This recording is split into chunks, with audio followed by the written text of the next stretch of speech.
everyone, welcome to Chetan Bharat learning. My name is Manisha Balhera और आज के इस सेशन में हम लोग करने वाले हैं जुलाई part 2 current affair compilation series. जुलाई का पार्ट 1 हम ऑलरेडी कर चुके हैं पिछली क्लास में। आज हम लोग पार्ट 2 करेंगे। ठीक है, तो आई होप आप लोगों को ये करंट अफेयर की सीरीज समझ में आ रही होगी, थोड़ा सा टॉपिक क्लैरिटी बन रही होगी। ठीक है, तो अगर कोई भी डाउट आपको लगता है कि अगर है आपके पास जो चीज़ें नहीं क्लियर हुई हैं तो you are free to ask. ठीक है, चलो आज का हम लोग सेशन शुरू करते हैं from our first topic. First topic है हमारा इंडिया एंड ईयू। ईयू मतलब यूरोपियन यूनियन। इसने दोनों ने मिलकर एक सिविल न्यूक्लियर पैक्ट साइन किया है। ठीक है, इंडिया ने बहुत सारी कंट्रीज के साथ मिलकर एक न्यूक्लियर पैक्ट साइन किया हुआ है, जिसमें से अब एक ईयू भी शामिल हो गई है। ठीक है, अगर हम बात करें कि what do you mean by the civil nuclear pact, तो हमें ये पता है कि जो न्यूक्लियर पावर प्लांट्स होते हैं उनको हम लोग सिविल पर्पसेस के लिए भी यूज कर सकते हैं और मिलिट्री पर्पसेस के लिए भी यूज कर सकते हैं। तो अगर हम न्यूक्लियर टेक्नोलॉजी को सिविल पर्पस के लिए यूज कर रहे हैं, इसका मतलब हम लोग सिर्फ और सिर्फ इलेक्ट्रिसिटी जनरेशन में बिलीव कर रहे हैं कि हमें सिर्फ इलेक्ट्रिसिटी बनानी है फ्रॉम द न्यूक्लियर टेक्नोलॉजी। लेकिन अगर हम लोग न्यूक्लियर टेक्नोलॉजी का मिलिट्री यूज करते हैं, इसका मतलब we are focused on the nuclear weapon की जनरेशन। ठीक है, तो कहीं पर भी आपको लिखा दिखे कि सिविल न्यूक्लियर पैक्ट है, इसका मतलब दोनों कंट्रीज ने मिलकर बोला है कि जितना भी peaceful use of nuclear technology है ना, पीसफुल यूज का मतलब है कि इलेक्ट्रिसिटी जनरेट करनी, that is a good initiative. अगर जितनी ज़्यादा energy from the nuclear technology आ पाएगी, उतना ही हम लोग कोल पावर प्लांट्स को कम यूज़ करेंगे। अगर इसको हम लोग कम यूज़ करेंगे, इसका मतलब पोल्यूशन भी कम होगा, है ना, और जो हमारे ग्लोबल वार्मिंग है वो भी थोड़ी सी रिड्यूस हो जाएगी। Global warming also get reduced. ठीक बात है। तो इंडिया और ईयू ने मिलकर एक सिविल न्यूक्लियर पैक्ट साइन किया है, जिसमें दोनों कंट्रीज ने peaceful use of nuclear technology की बात करी है, specifically for the generation of electricity. ठीक है, और इसमें फोकस किस चीज पर रहेगा? Focus on the collaborating to explore new ways to utilize the nuclear energy. आप पीसफुल तरीके से उसका यूज कर सकते हैं बाय मेकिंग द इलेक्ट्रिसिटी।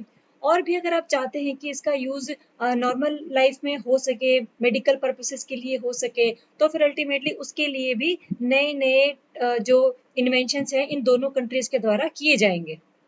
ठीक है, तो यहाँ पर आपको देखो क्लियर है, it is the peaceful use of nuclear energy. और अभी क्या है, हम लोग इंडिया में देखो, हमें पता है कि जो न्यूक्लियर पावर प्लांट्स हैं उनमें हम लोग यूज करते हैं uranium 235, because it is a fissile material.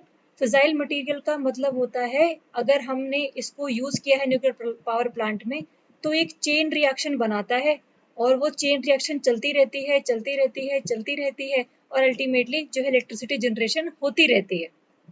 तो जो फिजाइल मटेरियल होता है that is responsible for conducting the chain reaction for a long period of time, जब तक यूरेनियम 235 खत्म नहीं हो जाता। ठीक बात है। लेकिन इंडिया में क्या है, इंडिया में यूरेनियम रिजर्व ज्यादा है नहीं। इंडिया में ज्यादा क्या है, इंडिया में थोरियम रिजर्व ज्यादा है। थोरियम को भी हम लोग यूज कर सकते, बट एक ध्यान रखना इस चीज को, thorium is not a fissile material, it is a non fissile material. पहले थोरियम को हमें कन्वर्ट करना पड़ता है इनटू अदर सब्सटेंस, जिसकी वजह से उसको हम लोग न्यूक्लियर पावर प्लांट में यूज कर सके। तो थोरियम को किसी और चीज में कन्वर्ट करना, किसी रिएक्शन के थ्रू, ये सब भी जो है दोनों कंट्रीज मिलके देखेंगी कि भाई इंडिया में थोरियम इतना सारा प्रेजेंट है, तो इसको भी हम लोग क्यों नहीं न्यूक्लियर पावर प्लांट में यूज कर ले। क्योंकि अभी जो इंडिया है, India is using the uranium 235 क्योंकि it is a fissile material, nuclear chain reaction को ये मेंटेन करके रखता है। तो इंडिया को ये इंपोर्ट करना पड़ता है from other countries, from the USA, from the Australia, from the Canada ना, फ्रॉम द कजाकिस्तान। तो ये कुछ 4 कंट्रीज हैं जिससे इंडिया का सबसे ज्यादा यूरेनियम हम लोग इंपोर्ट करते हैं। ठीक है, तो अगर हम यूरेनियम की जगह थोरियम यूज कर पाए तो हमारा डिपेंडेंस ऑन अदर कंट्रीज ये भी कम हो जाएगा। तो इंडिया ये चाहता है कि हम लोग इंडिया में बने हुए मटेरियल से न्यूक्लियर एनर्जी को जनरेट कर पाए, ताकि हमें किसी और कंट्री पर डिपेंडेंट नहीं रहना पड़े। ठीक है, तो इसके लिए भी ये लोग टेक्नोलॉजी इस्टेब्लिश करेंगे कि भाई कैसे थोरियम को हम लोग यूज़ कर पाए, because it is a non fissile material. इसको पहले किसी और चीज़ में कन्वर्ट करेंगे और उसके बाद इसको न्यूक्लियर पावर प्लांट में यूज़ करेंगे। That is also a objective of this deal. अगर हम देखें कि इंडिया ने कौन कौन सी कंट्रीज के साथ में ऑलरेडी न्यूक्लियर डील साइन की हुई है, तो इंडिया ने फ्रांस के साथ सबसे पहले सिविल न्यूक्लियर डील साइन की थी इन 2008। उसके बाद यूएसए से भी करी है, रशिया से भी करी है और बाकी अदर कंट्रीज भी हैं। इतनी इंपॉर्टेंट नहीं है हमारे लिए, क्योंकि ईयू वाला न्यूज में है तो ईयू वाले को ही ध्यान में रखेंगे। ठीक है, ये पीछे के बेसिक फैक्ट्स हैं जो आप याद कर सकते हो अगर याद रहे तो, है ना, बाकी ऐसा कोई इशू नहीं है। ठीक है, अगर हम बैकग्राउंड की बात करें इसमें, तो हमें पता है कि जो ईयू है, EU is a 27 member block organization. पहले 28 हुआ करते थे, but now they Britain has been exited by the European Union, तो अब 27 मेंबर रह गए हैं इसमें। तो ये जो डील है 2007 में शुरू हुई थी, इस पे डिस्कशन होनी, और आफ्टर 13 ईयर्स एक कंक्लूजन पर हम लोग पहुंचे हैं कि इंडिया और ईयू आपस में मिलकर इस तरीके से काम करेंगे। ठीक है, और ये फोकस किस पे करेगा हम ऑलरेडी डिस्कस कर चुके हैं। It will focus on the research and development related cooperation in the field of nuclear energy. नई नई जो टेक्नोलॉजीज हैं, है ना, फॉर स्पेसिफिकली जो इमर्जिंग टेक्नोलॉजीज हैं in the field of nuclear energy, उसको हम लोग इम्प्लीमेंट करने की कोशिश करेंगे, उसको इनोवेट करने की कोशिश करेंगे, उस पर पैसे लगाएंगे ताकि जो रिसर्च है वो हम लोग कंडक्ट कर पाए। ठीक है, तो आपको हल्का सा बैकग्राउंड पता होना चाहिए इसके बारे में। तो आपको बस ये, अगर ये डील आपने पढ़नी है तो इसका मतलब आपने पढ़ना है कि what do you mean by the civil nuclear deal. Civil nuclear deal का मतलब क्या होता है, कैसे ये डिफरेंट है फ्रॉम द मिलिट्री डील, और कैसे कैसे हम लोग यूरेनियम को यूज़ करते हैं, थोरियम को कैसे यूज़ कर सकते हैं, कौन सी चीज़ फिजाइल मटेरियल होता है, कौन सा नॉन फिजाइल मटेरियल होता है। तो ये सब आपका बेसिक कंसेप्ट हैं जो आप साइंस एंड टेक में पढ़ते हैं। करंट अफेयर के पर्सपेक्टिव से हम लोगों को इतना ही जानने की जरूरत है कि what is the basic purpose of this deal. ऐसे कौन कौन सी चीजें हैं जो दोनों कंट्रीज ने मिलकर साइन करी हैं, और अल्टीमेटली इससे क्या क्या हमें बेनिफिट पहुंचेगा। ठीक है, बेनिफिट तो आप लोग सोच ही सकते हो। बेनिफिट क्या होगा कि भाई जो ईयू है, it is a kind of developed country, country group of countries, तो इनके पास टेक्नोलॉजी का लेवल वो भी ज्यादा है। India is now in the developing phase, तो इंडिया के पास हल्का सा कम एक्सपोजर है, कम एक्सपीरियंस है टेक्नोलॉजी वाइज, तो ईयू की टेक्नोलॉजी हम लोग यूज कर सकते हैं, तो हमारे लिए ये बेनिफिशियल साबित होगा, है ना। तो इस तरीके से आपको ये डील करंट पर्सपेक्टिव से थोड़ी सी ध्यान में रखनी है। पेपर में अगर क्वेश्चन आ जाए कि अभी कौन सा रिसेंट ऑर्गेनाइजेशन है जिससे इंडिया ने न्यूक्लियर डील साइन की है, तो that is EU, European union. 27 member हैं इसमें, 28 पहले थे, ब्रिटेन अब इससे निकल चुका है। ठीक है, तो स्पेसिफिक ऑब्जेक्टिव और स्पेसिफिक बेसिक कंसेप्ट इसके रिगार्डिंग हम लोगों ने डिस्कस किए हैं। चलो, नेक्स्ट है हमारा रेवा सोलर प्रोजेक्ट। एक तो आपको ध्यान में रखना है कि भाई एक तो रेवा सोलर प्रोजेक्ट है कहाँ, वेयर इट इज सिचुएटेड। नाम ही क्लियर है, रेवा ही जगह का नाम है। It is in the Rewa district of Madhya प्रदेश।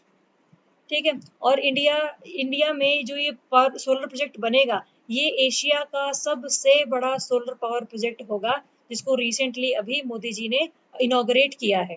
इसकी जो कैपेसिटी है दैट इज 750 मेगावाट। देखो यार, ये इंपॉर्टेंट है कैपेसिटी, क्योंकि रिसेंटली इनॉग्रेट किया है तो कैपेसिटी पर क्वेश्चन पूछे जा चुके हैं पहले प्रीवियस एग्जाम्स में। तो कैपेसिटी ध्यान रखना 750 मेगावाट है। आप इस फोटो में भी देख सकते हो कि भाई कितने ज्यादा number of solar power plants लगाए गए हैं, और अल्टीमेटली इनसे कितनी अमाउंट ऑफ इलेक्ट्रिसिटी जनरेट होगी, जिसकी कैपेसिटी कितनी है, 750 megawatt is the capacity of all the solar power solar panels together. ठीक है, तो ये कहाँ पर है, कि कैसी कैपेसिटी है, कहाँ पर ये सिचुएटेड है, ये आपको हल्का सा देखना है। और हम देखते हैं कि भाई टोटल तो 750 मेगावाट इसकी कैपेसिटी है, तो टोटल 750 में से तीन पार्ट्स में बटा हुआ है, जिसमें हर एक की कैपेसिटी है 250 मेगावाट, 250 मेगावाट, है ना। इसका मतलब आपकी ये 3 यूनिट्स हैं under this Rewa solar project, जिसकी हर एक की कैपेसिटी 250 मेगावाट है। और टोटल मिलाकर ये 15 हेक्टेयर लैंड पर बसा हुआ है, इतनी ज़्यादा अमाउंट है लैंड की भी और पावर पैनल्स की भी, इसी वजह से इसको एशिया का सबसे लार्जेस्ट सोलर प्रोजेक्ट बोला गया है। ठीक है, और ये पहला ऐसा प्रोजेक्ट है, ये सबसे इम्पोर्टेंट फैक्ट है कि ये पहला ऐसा प्रोजेक्ट है जिसको क्लीन टेक्नोलॉजी फंड, एक फंड है basically under the world bank, इसमें से जो फंड में से पैसे निकलते हैं वो स्पेसिफिकली डेवलपिंग कंट्रीज को दिए जाते हैं कि उनके देश में क्लीन टेक्नोलॉजीज को प्रमोट किया जा सके, है ना। जैसे फॉर एग्जांपल हम इलेक्ट्रिसिटी जनरेट करते हैं, हमने पहले भी डिस्कस किया है कि एक तो हम लोग कोल का यूज करते हैं, तो कोल जो करता है एनवायरनमेंट में पोल्यूशन कॉज करता है, लेकिन जो आपका सोलर एनर्जी है, विंड एनर्जी है, हाइड्रो पावर है ना, ये सब क्या है, ये आपकी क्लीन एनर्जीज है। मतलब एक तो ये बहुत जल्दी खत्म नहीं होती है, जल्दी क्या खत्म कभी होंगे ही नहीं। सोलर एनर्जी में तो जो अल्टीमेट सोर्स ऑफ पावर है दैट इज सन, तो सन तो हमेशा ही रहेगा, जब तक है तब तक हम तो, जब तक हम हैं तब तक तो एटलीस्ट रहेगा ही रहेगा। तो क्योंकि ये क्लीन एनर्जीज भी हैं, ये कोई भी पोल्यूशन कॉज नहीं करती है, तो इस वजह से क्या होगा, इंडिया में या और डेवलपिंग कंट्रीज में एक जो एयर की क्वालिटी है वो भी ढंग से बनी रहेगी, और इंडिया में जो रिन्यूएबल सोर्सेज हैं वो भी हम लोग यूज करते रहेंगे। ठीक है, तो दोनों को ही फायदा है, एयर क्वालिटी बनी रहेगी, ग्लोबल वार्मिंग रुकी रहेगी, है ना, क्योंकि एमिशन जब होता है इन पावर प्लांट्स में से तो CO2 निकलती है, मीथेन निकलती है, तो ये सारी की सारी आपकी ग्रीन हाउस गैसेज है ना। तो अल्टीमेटली जो है इंडिया में क्लीन एनर्जीज को प्रमोट करने के लिए ये इस फंड में से पैसे दिए गए। ठीक है, देखो थर्ड पॉइंट अगर आप पढ़ो तो ये इंपॉर्टेंट है कि it will reduce the carbon emission by 15 lakh million ton of carbon dioxide per year. कहने का ये मतलब है अगर टोटल 750 मेगावाट ऑफ एनर्जी हम लोग थर्मल पावर प्लांट से लगाते हैं, जिसमें हम लोग कोयले का यूज करते हैं, अगर हम थर्मल पावर प्लांट से लगाते तो उस टाइम कम से कम 15 million ton of CO2 atmosphere में रिलीज होती। लेकिन क्योंकि अभी 750 मेगावाट सिर्फ और सिर्फ सोलर पावर प्लांट के थ्रू जनरेट किया जाएगा, तो फिर ये जो 15 million ton of CO2 release होना था ये अब नहीं होगा ना। तो that is a kind of clean initiative to promote the good air quality, to reduce the global warming, to use the renewable resources of the world, है ना। हमने एक बार डिस्कस ये भी किया था कि इंडिया का जो रिन्यूएबल एनर्जी टारगेट है, कि इंडिया को कितना amount of renewable energy promote करना है, अचीव करना है target, that was 175 gigawatt by 2022। मतलब इंडिया को 2022 तक आते आते जो जनरेशन ऑफ इलेक्ट्रिसिटी है ऑफ 175 गीगावाट इनको रिन्यूएबल सोर्सेज से जनरेट करनी है। ठीक है, और 450 मेगावाट इन्हें 450 गीगावाट इन्हें जनरेट करनी है बाय 2030। तो दिस इज इंडिया का रिन्यूएबल एनर्जी टारगेट, 2022 तक 175 गीगावाट जनरेट करनी है और 2030 तक 450 गीगावाट जनरेट करनी है। पहले ये ना टारगेट 350 गीगावाट किया मतलब था गवर्नमेंट के द्वारा, बट रिसेंटली ही इसको 100 गीगावाट बढ़ाया गया है, क्योंकि इंडिया इस फील्ड में बहुत तेजी से काम कर रहा है। तो इसलिए सरकारों को लग रहा है कि भाई हम लोग 350 से भी ज़्यादा जो एनर्जी है सोलर और टोटल मिला के ये विंड, इन सबको मिला के हम लोग जनरेट कर पाएंगे बाय द 2030। ठीक है, तो ये इंपॉर्टेंट है, पेपर में क्वेश्चन इस पे इस फैक्ट पर पूछा जाता है। ठीक है, तो आपको क्लियर है कि भाई किस तरीके से सोलर पावर प्लांट जो है वो बेनिफिशियल है, थर्मल पावर प्लांट का हम यूज नहीं करेंगे, क्या इसकी स्पेसिफिकेशंस हैं रेवा पावर प्रोजेक्ट की। ठीक है, तो इसको हल्का सा ध्यान में रखना। चलो नेक्स्ट है आपका first ever IndSAT exam held under study in India programme. देखो इसके रिगार्डिंग न्यूज इतनी इंपॉर्टेंट नहीं थी, लेकिन जिसका पीछे का बेसिक कंसेप्ट है वो इंपॉर्टेंट है कि भाई what do you mean by this IndSAT exam, what do you mean by the study in India programme, इन दोनों प्रोग्राम्स के क्या ऑब्जेक्टिव्स हैं, है ना। तो हम देखते हैं कि भाई ये जो इंडसैट एग्जाम है ये कौन कंडक्ट करता है, that has been conducted by the ministry of education. Ministry of education के अंडर एक बॉडी आती है नेशनल टेस्टिंग एजेंसी NTA, ये इस एग्जाम को कंडक्ट करवाते हैं। ठीक है, और इसमें होता क्या है, जो डिफरेंट कंट्रीज है ना, अगर हम इंडिया की बात करें तो श्रीलंका, इंडोनेशिया और अदर आपकी अफ्रीकन कंट्रीज में भी कीनिया, सूडान, कई सारी कंट्रीज ऐसी हैं जिनके जो स्टूडेंट्स हैं उनकी कंट्री में अच्छी फैसिलिटीज नहीं है एजुकेशन की, तो वो चाहते हैं कि वो इंडिया में आकर पढ़े। तो इंडिया में आकर पढ़ने के लिए उनको क्या है, थोड़े पैसे खर्च करने पड़ते हैं। अगर उनके पास मान लो पैसे ना भी हों तो इंडिया एक स्कॉलरशिप टेस्ट रखता है कि भाई जिसको स्कॉलरशिप हम लोग देंगे, जो ये टेस्ट में पास हो जाएगा उसको हम लोग फ्री में एजुकेशन प्रोवाइड करेंगे। ठीक है, तो that is a kind of exam, जो एग्जाम का नाम क्या है, एग्जाम का नाम है इंड सैट। ठीक है, इंडिया में scholarship assessment test, Indian scholastic assessment test 2020 पहली बार ये टेस्ट जो है कंडक्ट करवाया गया था by the NTA under the ministry of education. ठीक है, स्कॉलरशिप टेस्ट है, अगर किसी कंट्री के बच्चे आकर पढ़ना चाहते हैं इंडिया में तो फिर they are most welcome, but उनको ये टेस्ट पास करना होगा अगर उनको स्कॉलरशिप चाहिए तो, अदरवाइज पैसे देकर तो आप कहीं पर भी पढ़ सकते हो, है ना। तो हम देखते हैं कि व्हाट डू यू, ये तो हम लोगों ने देख लिया इंड सेट क्या है। अच्छा, इसमें एडमिशन किस किस में होगा, एडमिशन होगा आपका अंडर ग्रेजुएट कॉलेजेस में, आपका पोस्ट ग्रेजुएट प्रोग्राम्स में। तो अगर आपको इंडिया में आकर कोई डिग्री करनी है या फिर पोस्ट ग्रेजुएट डिग्री करनी है तो आप इंडिया में इस एग्जाम को देकर आ सकते हैं। ठीक है, इसका मतलब ये स्कूल लेवल का एग्जाम नहीं है, it is not a school level exam. तो ऐसे ऐसे ना फैक्ट आ जाता है पेपर में कि भाई बताओ कि जो इंटसेट एग्जाम है वो स्कूल लेवल एग्जाम है या नहीं है। इसमें सिर्फ और सिर्फ एडमिशन पोस्ट ग्रेजुएट कोर्सेज में होता है, तो आपको ध्यान में रखना है अंडर ग्रेजुएट के लिए भी एप्लीकेबल है, पोस्ट ग्रेजुएट के लिए भी एप्लीकेबल है। ठीक है, तो इसके लिए टेस्ट लिया जाता है IndSAT. What is the study in India programme, इस प्रोग्राम के अंडर ही क्या है हम लोग इंटसेट एग्जाम लेते हैं। ठीक है, टोटल इंडिया में हम लोगों ने 116 हायर एजुकेशन इंस्टीट्यूशंस को सिलेक्ट किया हुआ है, जिसमें अंडर ग्रेजुएट और पोस्ट ग्रेजुएट प्रोग्राम्स के अंडर हम लोग इन लोगों को स्कॉलरशिप के चलते एडमिशन दिलवाते हैं। तो पेपर में अगर क्वेश्चन आए कि जो स्टडी इन इंडिया प्रोग्राम है it is open to all the higher education institutions in India, है ना, तो दैट स्टेटमेंट इज रॉन्ग। ये सिर्फ और सिर्फ 116 हम लोगों ने सिलेक्ट किए हुए हैं कि एडमिशन आप इन्हीं एजुकेशन इंस्टीट्यूशंस में ले सकते हो, अगर वो लिस्टेड नहीं है तो फिर आप उसमें एडमिशन नहीं ले सकते। ठीक है, तो इस तरीके से भी चीजें पेपर में पूछी जाती हैं, तो आपने ध्यान में रखना है 116 हायर एजुकेशन इंस्टीट्यूशंस। चलो नेक्स्ट है आपका, Russia successfully conducts trial for the 3D printed aircraft engine. Paper में क्वेश्चन आ सकता है कि which is the first country जिसने सबसे पहली बार 3D प्रिंटेड एयरक्राफ्ट इंजन को बनाया है। ठीक है, तो उसका नाम हम लोगों को पता है, दैट इज रशिया। ठीक है, तो अभी रिसेंटली इसका हम इन लोगों ने सक्सेसफुली टेस्ट किया है, बट हमारे लिए काम की चीज क्या है, हमारे लिए काम की चीज है कि भाई what do you mean by the 3D printing. आपको नॉर्मल प्रिंटिंग तो पता है कि भाई पेपर पे प्रिंट करना, टेक्स्ट को प्रिंट करना फ्रॉम द डॉक और फ्रॉम द पीडीएफ।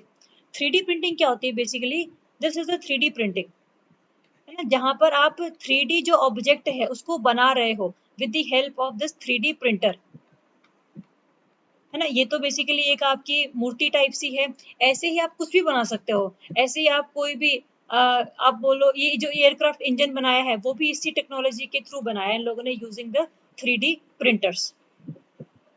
ठीक है, तो इससे क्या है, चीजें थोड़ी सी हल्की सी फास्ट मेकिंग जो है चीजों की वो हो जाती है, तो चीजों को बनाने के लिए जो डिले होता है that can be reduced by the using of 3D printer. ठीक है, तो इसमें बेसिकली टेक्नोलॉजीज कुछ यूज होती हैं जिसकी वजह से इनको पता होता है कि भाई कौन सा जो मटेरियल है वो कहाँ पर लगना है और कौन सी चीज कैसे यूज होनी है, क्या अभी वायर आएगा, क्या अभी कोई हॉलो स्पेस है, खाली जगह है। तो ये basically kind of very revolutionary जो प्रोजेक्ट है वो है।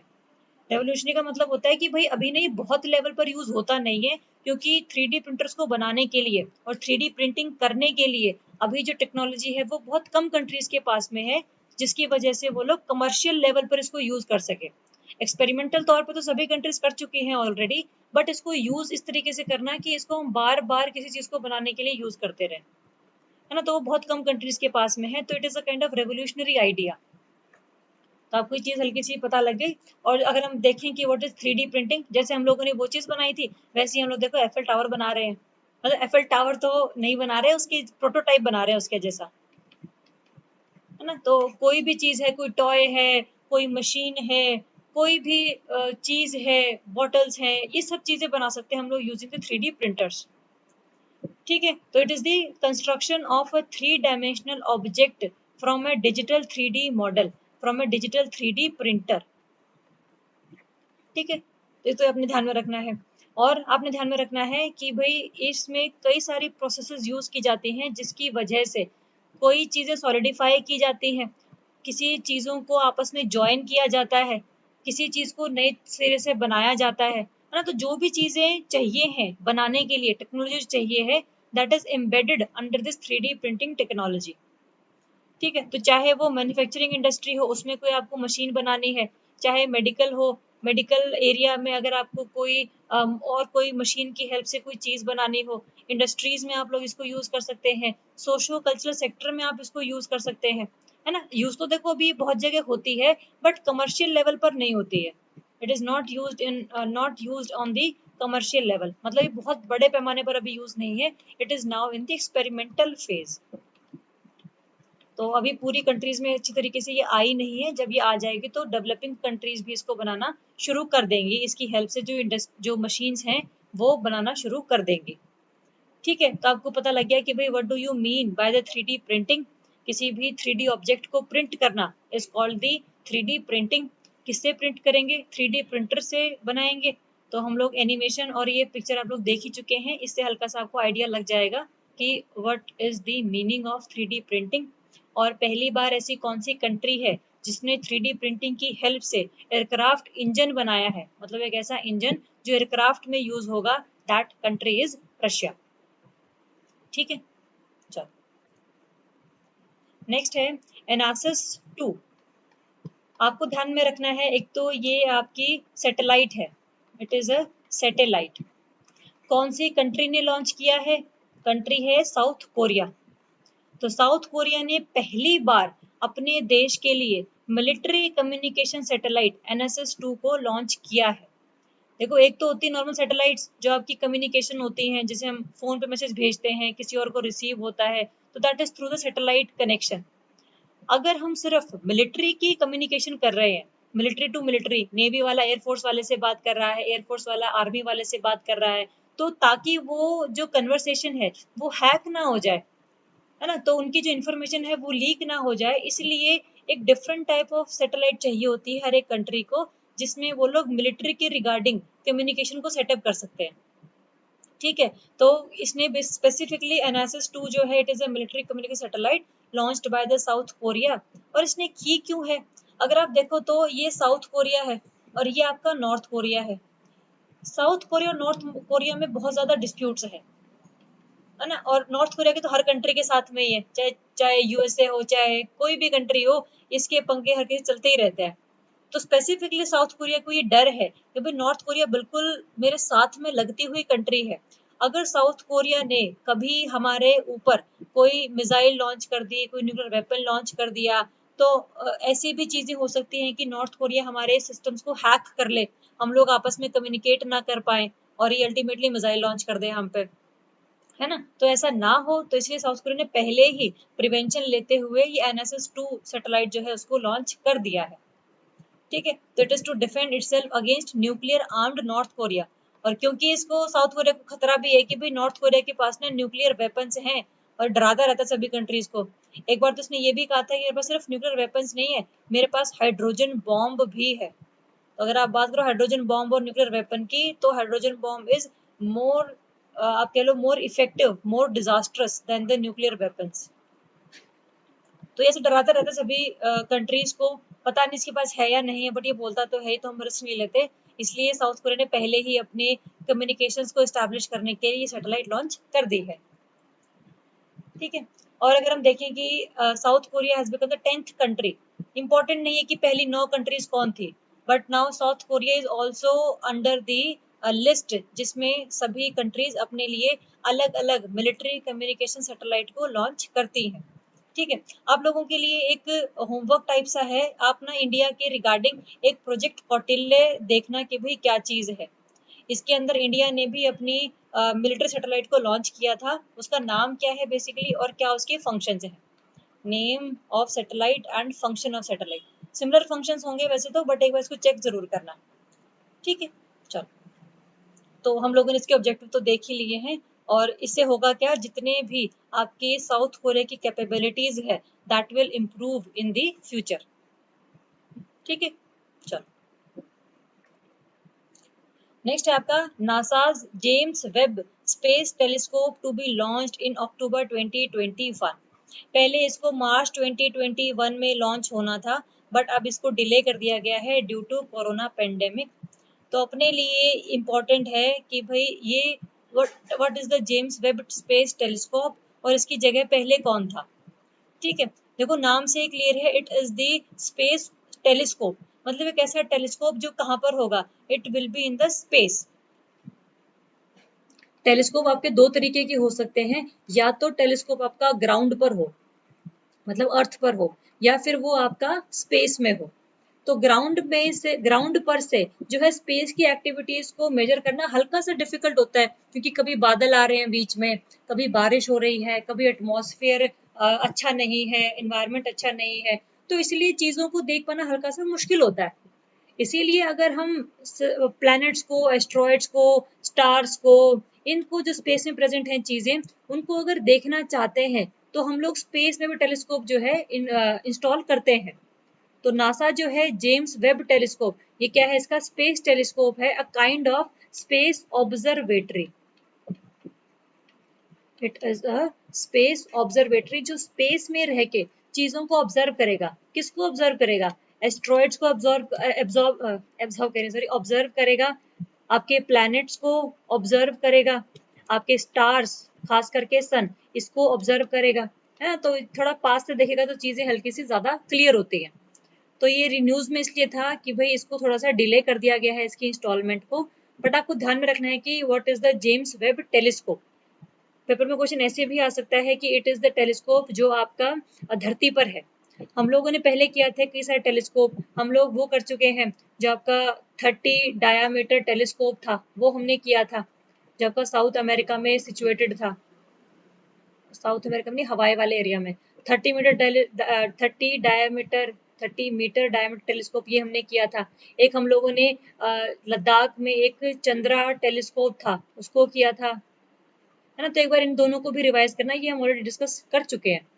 तो कोई भी टेलीस्कोप आपने देखना है कि ग्राउंड पर है या फिर स्पेस में है। तो ये जो दो हैं, 30 मीटर डायमीटर टेलीस्कोप ये आपका, और Chandra in the Ladakh region, ये सब आपके ग्राउंड टेलीस्कोप है, और ये जो जेम्स वेब है ये आपका स्पेस टेलीस्कोप है। ठीक है, चलो, और ये है किसका, it is of the NASA. तो ये इस तरीके का दिखता है कुछ, ये टेलीस्कोप सा है, इसको ये लोग स्पेस में भेजेंगे और ये अर्थ के अराउंड इस तरीके से घूमता रहेगा और चीजों को ऑब्जर्व करता रहेगा। ठीक है, तो basically it is in the orbit में घूमेगा, ये ऑर्बिट अराउंड दी अर्थ, तो अर्थ के अराउंड घूमता रहेगा। और अल्टीमेटली इसमें आपने एक भी चीज ध्यान में रखनी है कि it has the 5 layer sun shield. Sun shield का बेसिकली मतलब है कि ये सन को थोड़ा सा और ज्यादा पास जाकर देख सकता है। मतलब सिचुएशन ऐसी हो सकती है कि ये सन है आपका, सन तो हमेशा यही रहेगा, जो अर्थ है वो इस तरीके से सन के अराउंड घूमती रहती है। तो मान लो कभी यहाँ पर ये टेलीस्कोप है जो अर्थ के अराउंड घूम रहा है, तो यहाँ पर ये सिचुएटेड है, इसका मतलब ये सन को थोड़ा सा और पास तरीके से देख पाएगा, है ना। तो बट जो सन की जो हीट है उससे ये खत्म नहीं होगा, क्योंकि इसके पास सनशील्ड लगी हुई है, सन की हीट से इसकी इफेक्टिवनेस पर कोई इम्पैक्ट नहीं पड़ेगा। ठीक है, तो ऑर्बिट में एक बार जाएगा, अर्थ के अराउंड घूमेगा, और ये सन शील्ड इसके पे लगी हुई है, तो सन की हीट भी इसको कोई इम्पैक्ट नहीं करेगी। ठीक है, तो इसका बेसिक मकसद क्या है, देखो कोई भी, चाहे टेलीस्कोप हो, चाहे कोई मिशन हो, चाहे वो किसी प्लैनेट को स्टडी कर रहा हो, जो अल्टीमेट ऑब्जेक्टिव है ना हमारा, अल्टीमेट ऑब्जेक्टिव यही है कि हमें देखना है कि what is the origin of the universe, हम लोग आए कहाँ से हैं, व्हाट आर आर ओरिजिन, है ना। तो ये बेसिक जो क्वेश्चन है, इसको हम लोग सॉल्व करने के लिए ही सब चीजें भेज रहे हैं। कभी किसी प्लैनेट को स्टडी कर रहे हैं, कभी किसी एस्ट्रॉयड को स्टडी कर रहे हैं, है ना। तो ये सब चीजें हम लोग इसी वजह से ही कर रहे हैं। तो आपने ध्यान रखना है जेम्स वेब टेलीस्कोप किस ऑर्गेनाइजेशन का है, क्या इसकी स्पेसिफिकेशंस हैं, क्या इसके फीचर्स हैं। ठीक है, चलो, और आपने ध्यान में रखना है जब इसको लॉन्च करेंगे तो फिर ये धीरे धीरे जब ऑर्बिट में चला जाएगा तो फिर ये थोड़ा सा ज्यादा अपने आप को एक्सपैंड करेगा, जिसका साइज कितना हो सकता है, size is almost the tennis court जो होता है जहाँ पर लॉन टेनिस वगैरह खेलते हैं, उतना इसका जो है साइज बढ़ जाएगा। ठीक है, तो इसमें कैमराज लगे हुए हैं। कैमराज क्या करेंगे, they will detect the far away stars and galaxies. ये भी हो सकता है ना, हम नॉर्मली जो है अपने आसपास मार्स, वीनस और सन को तो देख ही सकते हैं, साथ में टेलीस्कोप ये भी देख सकता है कि जितने दूर सिचुएटेड स्टार्स हैं, गैलेक्सीज हैं, उनसे आने वाली जो लाइट है, क्योंकि हमें पता है कि every object radiates some kind of light. किसी से विजिबल लाइट निकल रही है, जैसे सन है हमारा, सन से विजिबल लाइट भी निकल रही है, इससे अल्ट्रावायलेट लाइट भी निकल रही है, इससे इंफ्रारेड लाइट भी निकल रही है। तो अगर मान लो कोई और स्टार है कहीं पर जिससे आपकी सिर्फ गामा रेज निकल रही है, गामा लाइट निकल रही है ना, गामा लाइट की बजाय हम ले लेते हैं कि भाई विजिबल लाइट है, कोई भी लाइट है, तो depending upon the intensity of that light, ये टेलीस्कोप बता सकता है कि भाई वो स्टार या गैलेक्सी कितनी दूर है ना। तो इस वजह से आपको पता लग जाएगा कि कितना हमारे अराउंड और गैलेक्सीज हैं जहां पर अमाउंट ऑफ रेडिएशंस कितने टाइप की हैं। क्या रेडिएशन की बेसिस पर हम पता लगा सकते हैं कि वहां पर जो लाइफ है वो पॉसिबल है भी या नहीं है, या सिर्फ पूरे यूनिवर्स में अर्थ ही ऐसा प्लेनेट है जहां पर आपकी लाइफ पॉसिबल है। तो ये सब क्वेश्चंस के आंसर देने के लिए हम लोगों ने इसको स्पेस में जो है पुट किया है बाय दी नासा, हमने नहीं, नासा ने किया है। ठीक है, चल नेक्स्ट आपका नियोवाइज। पेपर में स्टेटमेंट आती है कि रिसेंटली नियोवाइज न्यूज में था। ये क्या है, ये कोई एस्ट्रॉइड है, ये कोई कॉमेट है, या फिर ये कोई प्लैनेट है। तो आपने ध्यान में रखना है जो नियोवाइज है, it is a kind of rare comet. Rare comet इस तरीके का दिखता है ये, जब नीचे की जैसे ये जो है अर्थ से निकलता है, सन के पास जब ये पहुंचता है, तो सन की लाइट की वजह से इसमें जो है आइसी ऑब्जेक्ट्स हल्के हल्के मेल्ट होने शुरू हो जाते हैं, है ना। अगर हम कॉमेट की बात करें, कॉमेट किस चीज से बने होते हैं, they are made up of the icy objects, icy objects हैं। और जब ये सन के पास से गुजरते हैं, है ना, अदरवाइज ये सन से बहुत दूर होते हैं, यहाँ पर हम मान लेते हैं ये अर्थ है, तो जब ये सन के पास से गुजरते हैं इस तरीके से, तो क्या होता है, जितना भी आइसी ऑब्जेक्ट होता है वो मेल्ट होना शुरू हो जाता है। तो जब मेल्ट हो जाएगा तो अल्टीमेटली क्या है, इसकी ना कि हमें टेल सी नजर आती है, देखो this is the tail of this comet, क्योंकि ये चीजें मेल्ट होके ये पीछे छोड़ता हुआ जा रहा है। It is this is called the D icing, D guessing भी आप इसको बोल सकते हो। ठीक है, तो ये जब सन के पास होते हैं तब जाके इनकी टेल हमें नजर आती है, अदरवाइज हम इनको देख नहीं पाते हैं। अगर ये सन से दूर हैं तो ये सन की लाइट से ही हम लोगों को दिखते हैं, अदरवाइज हमें ये नहीं दिखते। तो आपने ध्यान में रखना है, नियोवाइज एक कॉमेट था जो रिसेंटली अभी देखा गया था। अगर इसका पूरा नाम देखें तो that is near earth wide field infrared survey explorer. ठीक है, ये बेसिकली इसके द्वारा देखा गया था, इसी के ऊपर इसका नाम रखा गया है ना। एक्सप्लोरर है ना, सर्वे एक्सप्लोरर, इसका काम ही बेसिकली ये है कि चीजों को ये देखे कि क्या वहां पर कॉमेट जा रहा है, कोई एस्ट्रॉयड आने वाला है, कितना दूर एस्ट्रॉयड है अर्थ से टकराने से पहले। ठीक है, तो ये सब चीजें डिस्कवर करता है ये नियोवाइज। तो रिसेंटली ही इसने नियोवाइज को, एक कॉमेट को इंडियन स्काईज में, है ना, मतलब पूरी धरती पे तो अलग अलग जगहों पे दिखता है ना ये, तो इंडिया में बेसिकली इसको देखा गया था।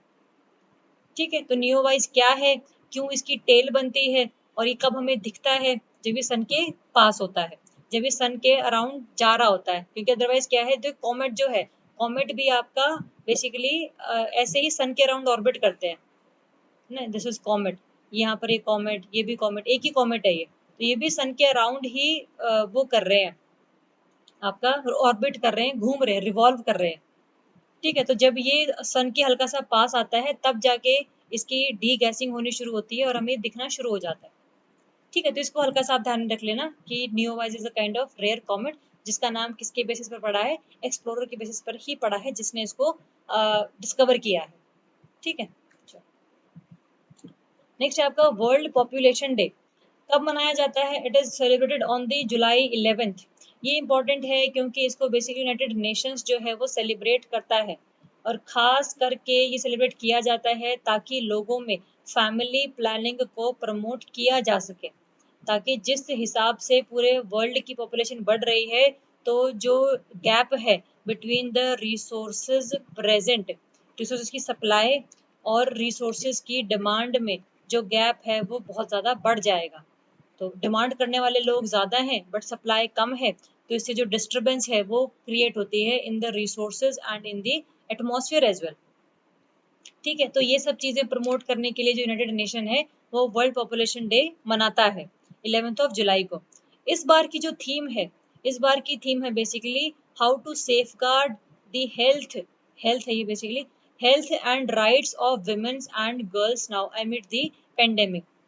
कोरोना के लॉकडाउन के आने की वजह से किस तरीके से विमेन और जो गर्ल्स हैं उनकी हेल्थ और राइट्स पर इम्पैक्ट पड़ा है, उनको हम लोग कैसे सेफगार्ड कर सकते हैं, दैट इज द थीम, है ना। और ये ऐसा क्यों है, इसलिए है क्योंकि भाई according to state of the world population report, ये हम रिपोर्ट हमने पहले क्लासेस में करी है, करंट अफेयर वाली क्लासेस में, which is released by the United Nations population fund, UNFPA, United Nations population fund FPA, ये बेसिकली रिलीज करता है और ये बताता है कि भाई पूरे वर्ल्ड में कम से कम 4 मिलियन गर्ल्स ऐसी हैं, मतलब 40 लाख गर्ल्स ऐसी हैं which are subjected to female genital mutilation, मतलब जो रिप्रोडक्टिव पार्ट्स हैं उनकी mutilation is kind of famous in the some kind of communities, है ना। तो बेसिकली इनमें जो म्यूटिलेशन है of the reproductive parts genetics,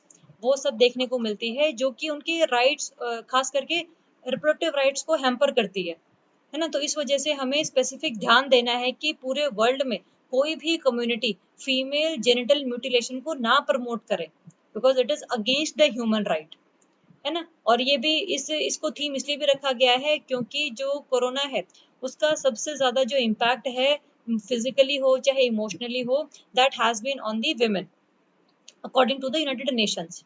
ठीक है, तो इसीलिए इनको प्रमोट करने के लिए, लोगों को अवेयरनेस क्रिएट करने के लिए, सेंसिटाइज करने के लिए इस थीम को वर्ल्ड पॉपुलेशन डे के तौर पर चूज किया गया है।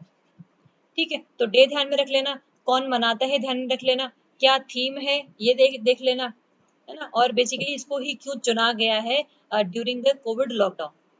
ठीक है, तो ये सब चीजें एक बार ध्यान से पढ़ लेना। नेक्स्ट है वर्ल्ड का largest cryostat for the global nuclear fusion project. ध्यान रखना, न्यूक्लियर फ्यूजन की बात कर रहे हैं, फिजन की बात नहीं कर रहे हैं। अभी डिफरेंस देखेंगे बेसिकली दोनों में है क्या।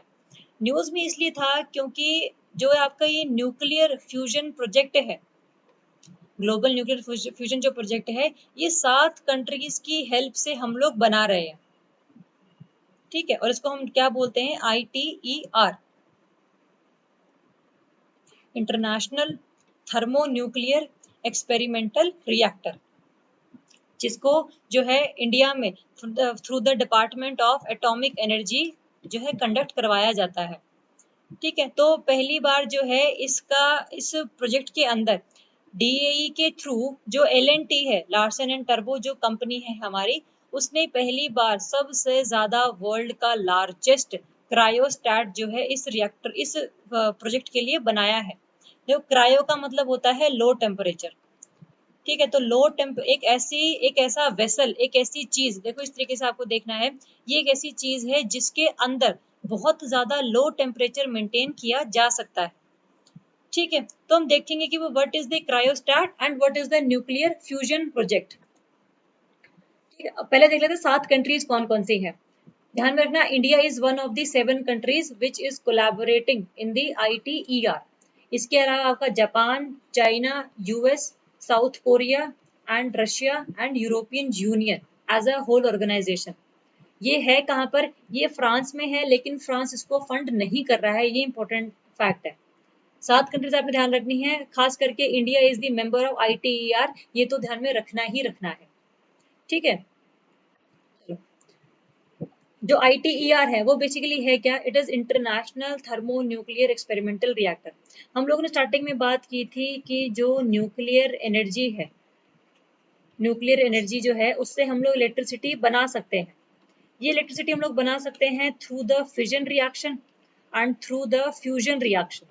हल्का सा फर्क इतना है कि फ्यूजन रिएक्शन में जो है बहुत ज्यादा अमाउंट ऑफ हीट रिलीज होती है, maximum amount of release of heat, जितनी ज़्यादा हीट निकलेगी उतनी ही ज़्यादा इलेक्ट्रिसिटी जनरेट कर पाएंगे।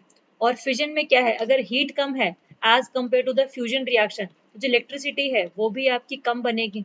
तो हम लोग ये चाह रहे हैं कि भाई हम लोग फ्यूजन रिएक्शन बनाएं जिसकी वजह से जो हमारी इलेक्ट्रिसिटी की डिमांड है वो पूरी की पूरी हमारी फुलफिल हो जाए। बट खतरा ये है कि जो फ्यूजन रिएक्शन है इसके लिए आपको फिर भी थोड़ा सा टेम्परेचर, देखो हाई तो चाहिए होता है बट इतना नहीं चाहिए होता जितना फ्यूजन में चाहिए होता है। फ्यूजन में इट रिक्वायर्स, फ्यूजन रिएक्शन अगर आपने करनी है तो it requires high amount of temperature, बहुत ज्यादा अमाउंट ऑफ टेम्परेचर पहले क्रिएट करना पड़ता है, तभी जो है फ्यूजन रिएक्शन हो पाती है। यहाँ पर आप देख सकते हो न्यूक्लियर फिजन का मतलब होता है एक जो एटम है वो दो एटम्स में कन्वर्ट हो रहा है, मतलब टूट रहा है। तो जब ये टूटेगा तो साथ में एनर्जी भी रिलीज करेगा। ठीक है, तो फिजन में एक से दो बनते हैं। और जो फ्यूजन है, फ्यूजन का मतलब होता है ना कि आपका फ्यूज हो जाना, आपस में मिल जाना। तो वहां पर जो जो दो एटम्स हैं वो आपस में मिलकर एक एटम बना लेते हैं, that is the fusion reaction. जैसे हम लोग अगर मान लो किसी पतीले में चीनी डाल दें, तो जो शुगर और पानी, पानी मतलब वाटर, ये इसको अगर हमें मिलाना है तो या तो हम इसको स्टर कर सकते हैं, हिला सकते हैं इसके विद द चम्मच, या फिर हम इसका जो टेम्परेचर है वो इंक्रीज कर सकते हैं। तो इसका मतलब अगर हमें फ्यूजन करवाना है किन्हीं भी दो चीजों का तो हमें टेम्परेचर तो हाई रखना पड़ता है। तो इसीलिए अगर हमें दो एटम्स का फ्यूजन करवाना है तो उसके लिए हमें टेम्परेचर को बहुत हाई रखना पड़ेगा। तो इसीलिए अभी तक पूरे वर्ल्ड में सिर्फ न्यूक्लियर फिजन रिएक्शंस के थ्रू इलेक्ट्रिसिटी जनरेट कर रहे थे, बिकॉज इतना टेम्परेचर जनरेट कर पाना मुश्किल था फ्यूजन के लिए।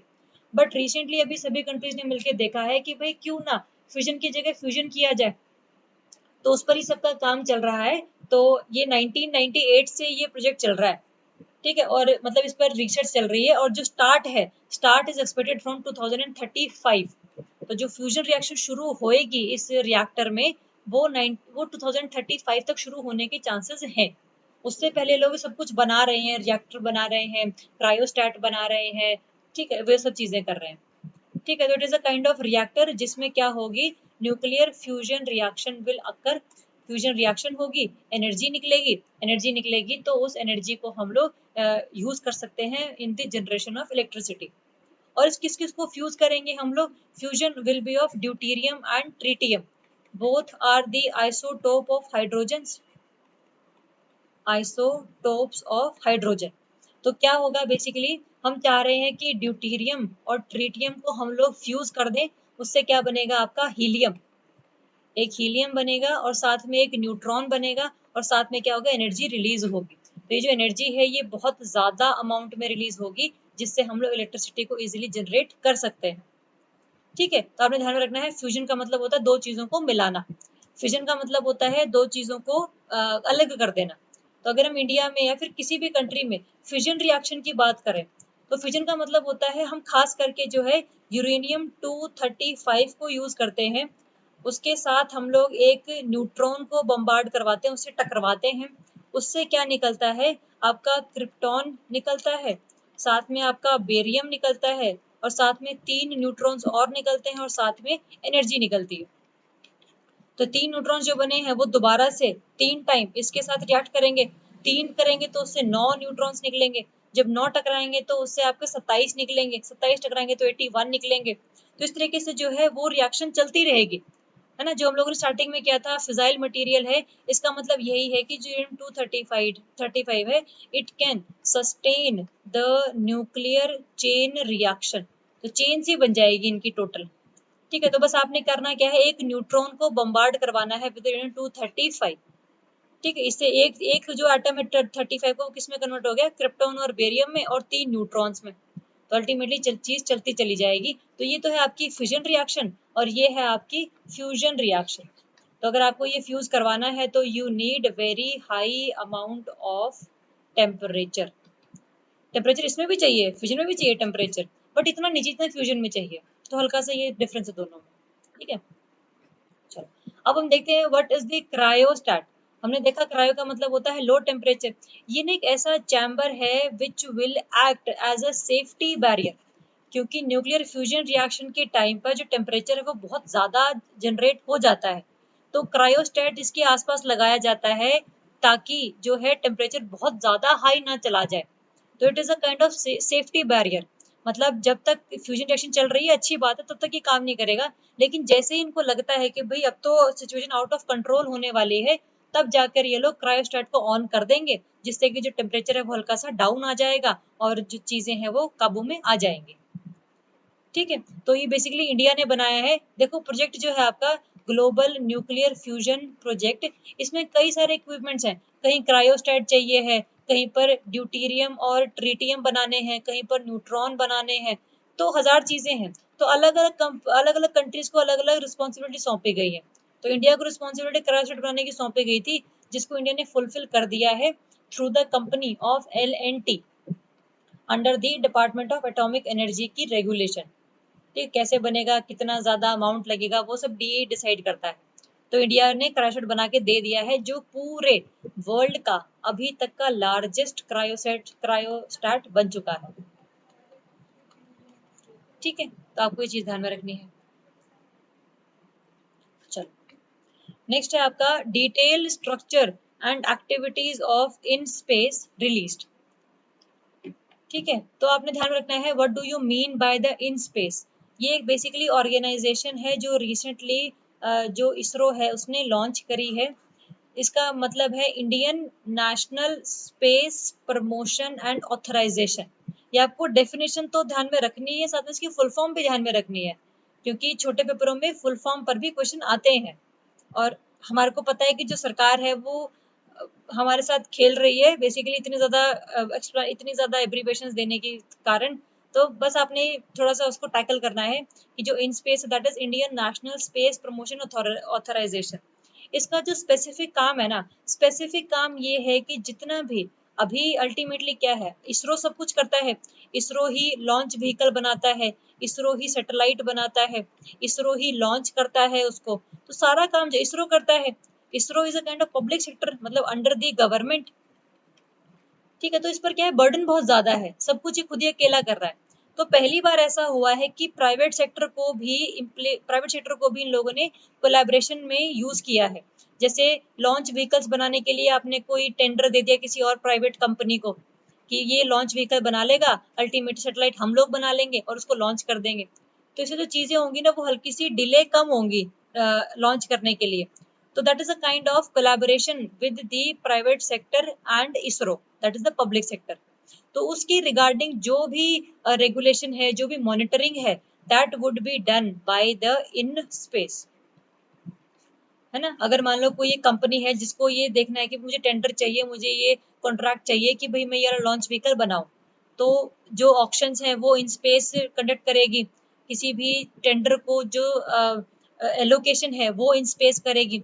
वो ये देखेगी कि भाई जिस कंपनी को कॉन्ट्रैक्ट दिया था वो ढंग से काम कर रही है कि नहीं कर रही है।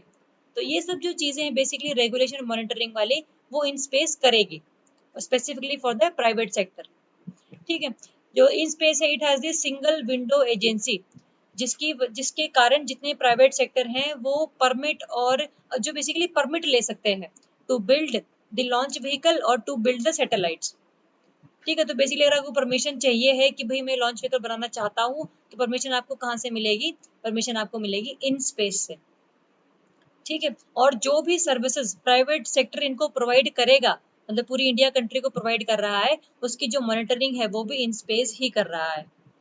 ठीक है, तो जो प्राइवेट सेक्टर्स हैं will also be given technology challenges. मतलब अगर मान लो हम लोग अभी चाहते हैं कि जैसे गगनयान मिशन है इंडिया में। गगनयान मिशन कौन सा है, जिसमें हम लोग चाह रहे हैं कि हमारे जो पर्सन है वो स्पेस में 3-4 दिन के लिए रह पाए या फिर 7-8 दिन के लिए रह पाए। तो उनको धरती से लॉन्च करना, पूरा स्पेस में 3-4 दिन के लिए रोके रखना, वहां पर उनको सब फैसिलिटीज प्रोवाइड करनी। तो ये क्या है, it is a kind of मतलब कह लो कि बहुत स्पेसिफिक चीजें चाहिए इसके लिए। तो ऐसी चीजों में जो नई टेक्नोलॉजीज की एडवांसमेंट है उसके रिगार्डिंग भी प्राइवेट सेक्टर को चैलेंज दिए जा सकते हैं कि भाई आप लोग बताओ कि किस तरीके से गगनयान मिशन के अंडर या किसी और मिशन के अंडर हम कैसे टेक्नोलॉजी को अपग्रेड कर सकते हैं। ठीक है, और साथ में कुछ ऐसे प्रपोजल्स होंगे जिनके लिए गवर्नमेंट भी फंड कर देगी। मतलब चैलेंज दिया है, उसके लिए रिसर्च करनी है, उसके लिए पैसे जो होंगे वो आधे सरकार दे देगी, आधे प्राइवेट सेक्टर वाले दे देंगे, है ना। तो बेसिकली जो क्रक्स है, क्रक्स क्या है, crux is basically to promote the to promote the function of private sector into the Indian space organization, into the Indian space sector. तो अभी क्योंकि ये सिर्फ पब्लिक सेक्टर के पास है, इसरो के पास सब कुछ यही करता है, तो अल्टीमेटली प्राइवेट सेक्टर अगर आएगा तो अपने साथ में ये टेक्नोलॉजी भी लेकर आएगा, साथ में ये एफिशिएंसी भी लेकर आएगा, और साथ में ये जो डिले है चीज़ों को लॉन्च करने के लिए जो होती है उसको भी ये कम कर देगा। ठीक है, तो ऐसा हम सोच रहे हैं। और ये सब जो चीज़ें हैं कि भाई टेक्नोलॉजी अच्छी लेकर आ रहा है कि नहीं आ रहा है, जो परमिशन है कि आप ये लॉन्च व्हीकल बना सकते हो कि नहीं बना सकते हो, तो ये सब जो मॉनिटरिंग है that would be done by the in space. ठीक है, तो जितना भी अभी रिसेंटली जुलाई वाले मंथ में इसका डिटेल्ड स्ट्रक्चर और एक्टिविटी इन स्पेस को रिलीज किया गया था कि भाई ये आपके फंक्शंस हैं और इस तरीके से आपने इनको निभाना है। ठीक है, चलो नेक्स्ट है आपका stricter norms for the commercial use of ground water bye NGT. पहली बात तो जो एनजीटी है वो क्या है? NGT is a national green tribunal. ये एक ऐसा कोर्ट है जो स्पेसिफिकली एनवायरमेंट रिलेटेड केसेस को सुनता है। It here the environmental related cases, ताकि एनवायरमेंट को बचाने के लिए कोर्ट के चक्कर में जो है डिले ना हो जाए और चीज़ें बिगड़ ना जाए, इसलिए नेशनल ग्रीन ट्रिब्यूनल अलग से बना दिया गया है कि भाई आप अलग से केसेस सुनो इनके रिगार्डिंग। ठीक है, तो अभी पिछले ही टाइम पे क्या था, जो सेंट्रल ग्राउंड वाटर अथॉरिटी है इंडिया में, सेंट्रल ग्राउंड वाटर अथॉरिटी जो कि निकालती है guidelines regarding the use of ground water. जैसे फॉर एग्जांपल ग्राउंड वाटर कहाँ यूज होता है? For the drinking purposes use होता है। जो एग्रीकल्चर है उसमें ट्यूबवेल्स वगैरह लगाए जाते हैं, वो भी आपका ग्राउंड वाटर को ही एक्सट्रैक्ट करते हैं। इंडस्ट्रीज वाले यूज कर लेते हैं ग्राउंड वाटर को फॉर देयर वाटर नीड्स।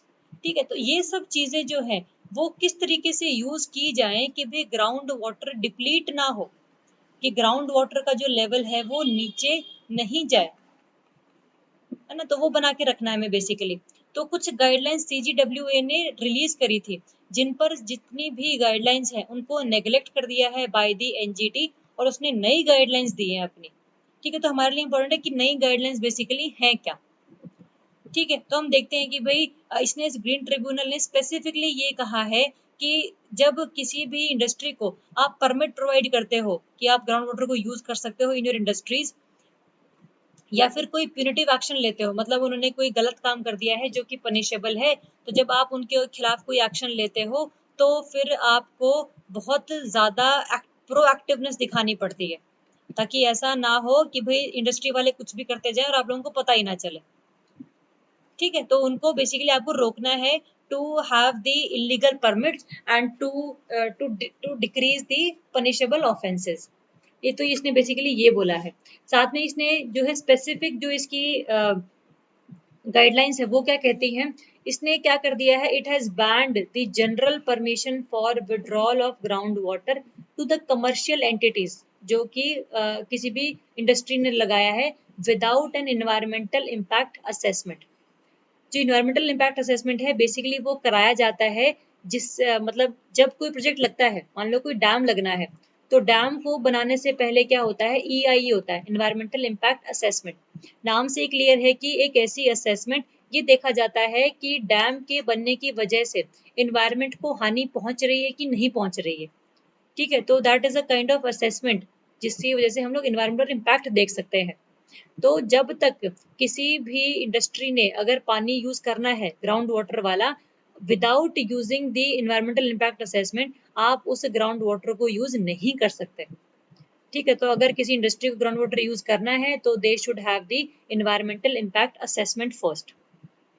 ठीक है, नेक्स्ट है, कोई भी अगर आपने परमिट दिया है किसी भी इंडस्ट्री को तो वो हमेशा के लिए नहीं है, कुछ टाइम के लिए है ना। और ये नहीं है कि भाई आपको परमिट मिल गया कितना ही पानी यूज करो, पानी का भी कुछ रिकॉर्ड होना चाहिए, है ना। तो there should be specific amount of water use, specific amount of water use, और हमेशा के लिए नहीं मिलना चाहिए, should not be use for the perpetuity, हमेशा के लिए नहीं होना चाहिए, कुछ टाइम लिमिट के अंदर ही होना चाहिए। और साथ में आप कितना पानी यूज कर रहे हो ये आपको कौन बताएगा, आपने अपनी इंडस्ट्री में क्या लगाने हैं, you should install the digital flow meters जो आपको बताता रहेगा कि भाई आपने कितना ज़्यादा ग्राउंड वाटर यूज़ कर लिया है। और ये हर साल ऑडिट किया जाएगा कि क्या आपके डिजिटल फ्लो मीटर्स ढंग से काम कर रहे हैं, इसमें कोई आपने गड़बड़ी तो नहीं कर रखी कि जिससे आप वाटर ज़्यादा यूज़ कर लो और ये दिखा कम रहा है। तो ये ऑडिटिंग भी जो है वो होएगी बाय द थर्ड पार्टीज, मतलब कोई थर्ड पार्टी होगी ना, स्टेट ना, कोई गवर्नमेंट की नहीं होगी, कोई प्राइवेट की नहीं होगी, कोई अलग से ही पार्टी होगी other than the government and other than the industry. तो ये तो टू पार्टीज है ना, तो इनके अलावा जो थर्ड पार्टी इसका ऑडिट करेगी। तो ये सब बोला है एनजीटी ने। साथ में इसने ये बोला है कि जितना भी अगर कोई भी एंटिटी फेलिंग इन सच ऑडिट्स, कि भाई किसी को ऑडिट करवाया गया लेकिन उसमें गड़बड़ी पाई गई, तो फिर जो है ब्लैक लिस्टिंग कर सकते हो आप उस इंडस्ट्री की, उसका लाइसेंस भी आप रद्द कर सकते हो, है ना। तो ब्लैक लिस्टिंग और प्रोसिक्यूशन मतलब आप उसको जेल में भी डाल सकते हो, तो जेल भी डाल सकते हो, फाइन भी भरवा सकते हो अगर वो ऑडिटिंग में फेल हो जाता है तो। ठीक है। और नेक्स्ट इसमें है 3 months time has been given to make water management plans for all the over exploited critical and semi critical areas. अगर हम पूरे इंडिया की बात करें तो खास करके महाराष्ट्र वाला रीजन, आपका हरियाणा और पंजाब वाला रीजन, पंजाब में आपके फ्लोरीन ज़्यादा मिलता है, ये हम डिस्कस कर चुके हैं। वेस्ट बंगाल में आपका ग्राउंड वाटर में आर्सेनिक मिलता है, ये आपका हैवी मेटल है जो आपकी हेल्थ को इम्पैक्ट करता है ना। तो ये सब जो कुछ एरियाज हैं जिनकी जो सिचुएशन है वो बहुत ज़्यादा खराब है, मतलब इन एरियाज में ग्राउंड वाटर का जो लेवल है वो बहुत नीचे जा चुका है। ठीक है। तो ऐसे स्टेट्स में एनजीटी ने बोला है कि आपको ऐसे एरियाज के लिए अलग से वाटर मैनेजमेंट प्लान्स लेकर आने पड़ेंगे, ताकि जो वाटर है उसका आप सस्टेनेबल यूज कर सको, जुडिशियस यूज कर सको। ठीक है। तो ये सब क्या है, एनजीटी ने बोला है ये सब कुछ अगेंस्ट है, against the central ground water authority की गाइडलाइंस। उसने कुछ और बोला था बट वो सब रद्द कर दी गई हैं। These are the new provisions, these are the new guidelines, और यही आपको ध्यान में रखनी है। क्रक्स बेसिकली यही निकलता है कि we should conserve the ground water. अगर हम लोगों ने ग्राउंड वाटर कंजर्व नहीं किया तो आगे आने वाले टाइम में ड्रिंकिंग पर्पसेस के लिए भी पानी का मिलना मुश्किल हो जाएगा। तो अगर ड्रिंकिंग वाटर के लिए मुश्किल हो जाएगा तो फिर अल्टीमेटली आपका चीज़ें बिगड़नी शुरू हो जाएंगी। ठीक है। तो ये चीज़ें आपने ध्यान में रखनी है। चलो नेक्स्ट है आपका dare to dream 2.0 launched by the DRDO। ठीक है। ये तो बेसिकली आपका एक कैंपेन है, एक कॉन्टेस्ट है, सॉरी एक कॉन्टेस्ट है जिसमें लोग जो हैं वो पार्टिसिपेट करेंगे, जो जीत जाएगा उसको इनाम भी मिलेगा। ठीक है। तो ये किसने लॉन्च किया है, dare to dream contest, it has been launched by the DRDO। और कब लॉन्च किया है, डॉक्टर APJ अब्दुल कलाम की डेथ एनिवर्सरी पर, because APJ Abdul Kalam was known as the missile man of the country. ठीक है। तो अगर missile man of the country APJ Abdul Kalam, who is the missile woman of country, ये आप कमेंट में लिखना मेरे को, इसका आंसर आपको देखना है कि who is known as the missile woman of India. ठीक है। तो APJ अब्दुल कलाम की 5th डेथ एनिवर्सरी पर लॉन्च किया गया था, जो कॉन्टेस्ट का नाम है डेयर टू ड्रीम 2.0। बेसिकली होगा क्या इसमें, ये एक ऐसा कंटेस्ट है, एक ऐसा आप कह लो कि चैलेंज है, जिसमें जितने भी इंडिविजुअल्स हैं, जो नॉर्मल एक पर्सन है या फिर स्टार्टअप्स हैं, कंपनीज हैं, उनको डिफेंस एरियाज में डिफरेंट टाइप ऑफ टेक्नोलॉजीज को इम्प्रूव करने के लिए चैलेंज दिए जाएंगे कि आप बताओ कि किस तरीके से हम लोग इंडिया में डिफेंस के रिगार्डिंग और स्पेस के रिगार्डिंग चीज़ों को और अच्छे तरीके से यूज़ कर सकते हैं, नई टेक्नोलॉजीज लेकर आओ। ठीक है। तो ये बेसिकली कॉन्टेस्ट एक चैलेंज है, जो इसमें जीत जाएगा उसको थोड़े से नहीं बहुत पैसे मिलेंगे। ठीक है। तो ये भी आपका एक और चैलेंज भी है अंडर दी आत्मनिर्भर भारत अभियान, क्योंकि इंडिया में ही अगर आप सभी टेक्नोलॉजी बनाने लग गए हो तो फिर हमें जो अदर कंट्रीज हैं उन पर डिपेंडेंस हल्की सी हमारी कम हो जाएगी। ठीक है। तो जो अगर स्टार्टअप कोई जीतता है तो उसको मिलेंगे 10 लाख रुपीज, और अगर कोई इंडिविजुअल जीतता है तो उसको मिलेंगे 5 लाख रुपीज। और वो पैसे कहाँ यूज होंगे, पैसे यूज होंगे स्पेसिफिकली जो भी आपने आइडिया प्रेजेंट किया है ना। अगर आपने कोई ऐसा आइडिया प्रेजेंट किया है जिसकी वजह से आप लॉन्च व्हीकल्स को बहुत इजीली बना सकते हो, है ना, सैटेलाइट्स को बहुत इजीली बना सकते हो, नई टेक्नोलॉजीज और आपने इमर्ज करी हैं, तो आपको अल्टीमेटली उस पर काम करना है with the use of this money. ठीक बात है। चलो नेक्स्ट आपका, अगर इसमें फोकस एरियाज कौन कौन से हैं, आर्टिफिशियल इंटेलिजेंस है, robotics type of, cyber security की भाई हमारे जो हमारे चीज़ें हैं वो हैक ना हो, तो नॉन हैकिंग के लिए आपको चीज़ें प्रमोट रखनी है, किसी भी तरीके से इंटरनेट का गलत इस्तेमाल ना किया जाए, लोगों का डेटा लीक ना हो, तो ऐसे कोई सॉफ्टवेयर बनाओ जो इस चीज़ों को डिटेक्ट कर सके। हाइपरसोनिक टेक्नोलॉजीज मतलब ऐसी टेक्नोलॉजीज जो हम लोग मिसाइल में यूज़ कर सके, जिससे उनकी जो स्पीड है वो हाइपरसोनिक लेवल पर पहुंच जाए। Hypersonic is basically 5 to 7 Mach, ये हम लोग कर चुके हैं जब मिसाइल्स बेसिकली करते हैं, तो 5 to 7 मैक जो आपकी लिमिट है दैट इज हाइपरसोनिक चीज़ें। तो बाकी और भी चीज़ें हैं कि भाई आप इस एरिया में काम कर सकते हो, इस एरिया में कोई नई टेक्नोलॉजी हम लोगों को बता सकते हो, तो वो मर्जी है बेसिकली, जो सिलेक्ट किया जाएगा उसको जो है पैसे मिलेंगे। ठीक है, तो डेयर टू ड्रीम 2.0 लॉन्च किसने किया है, क्या इसका ऑब्जेक्टिव है, किसकी डेथ एनिवर्सरी पर ये लॉन्च किया गया था। ठीक है, और कमेंट में आप लोगों को लिखना है who is the missile woman of India. ठीक है, चलो नेक्स्ट है pink colour of Lonar lake in Maharashtra. देखो फोटो में आप देख सकते हो कि भाई किस तरीके से महाराष्ट्र में एक लेक है, लोनार लेक।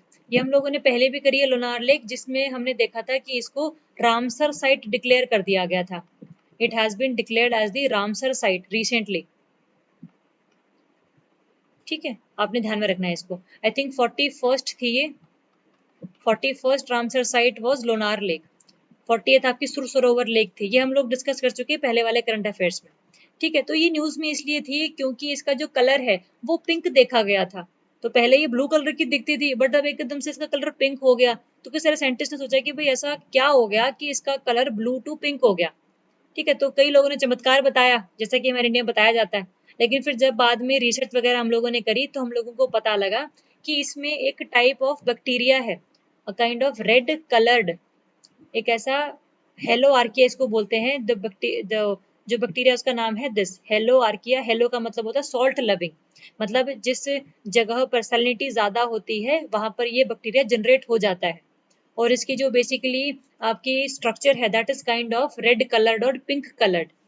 तो जब इस लेक में सैलिनिटी बढ़ गई, सैलिनिटी के बढ़ने की वजह से ये बैक्टीरिया जनरेट हो गया, बैक्टीरिया आ गया इस पानी में, और जब ज्यादा अमाउंट ऑफ बैक्टीरिया आ गया तो इसने जो लेक का कलर है वो भी पिंक कर दिया।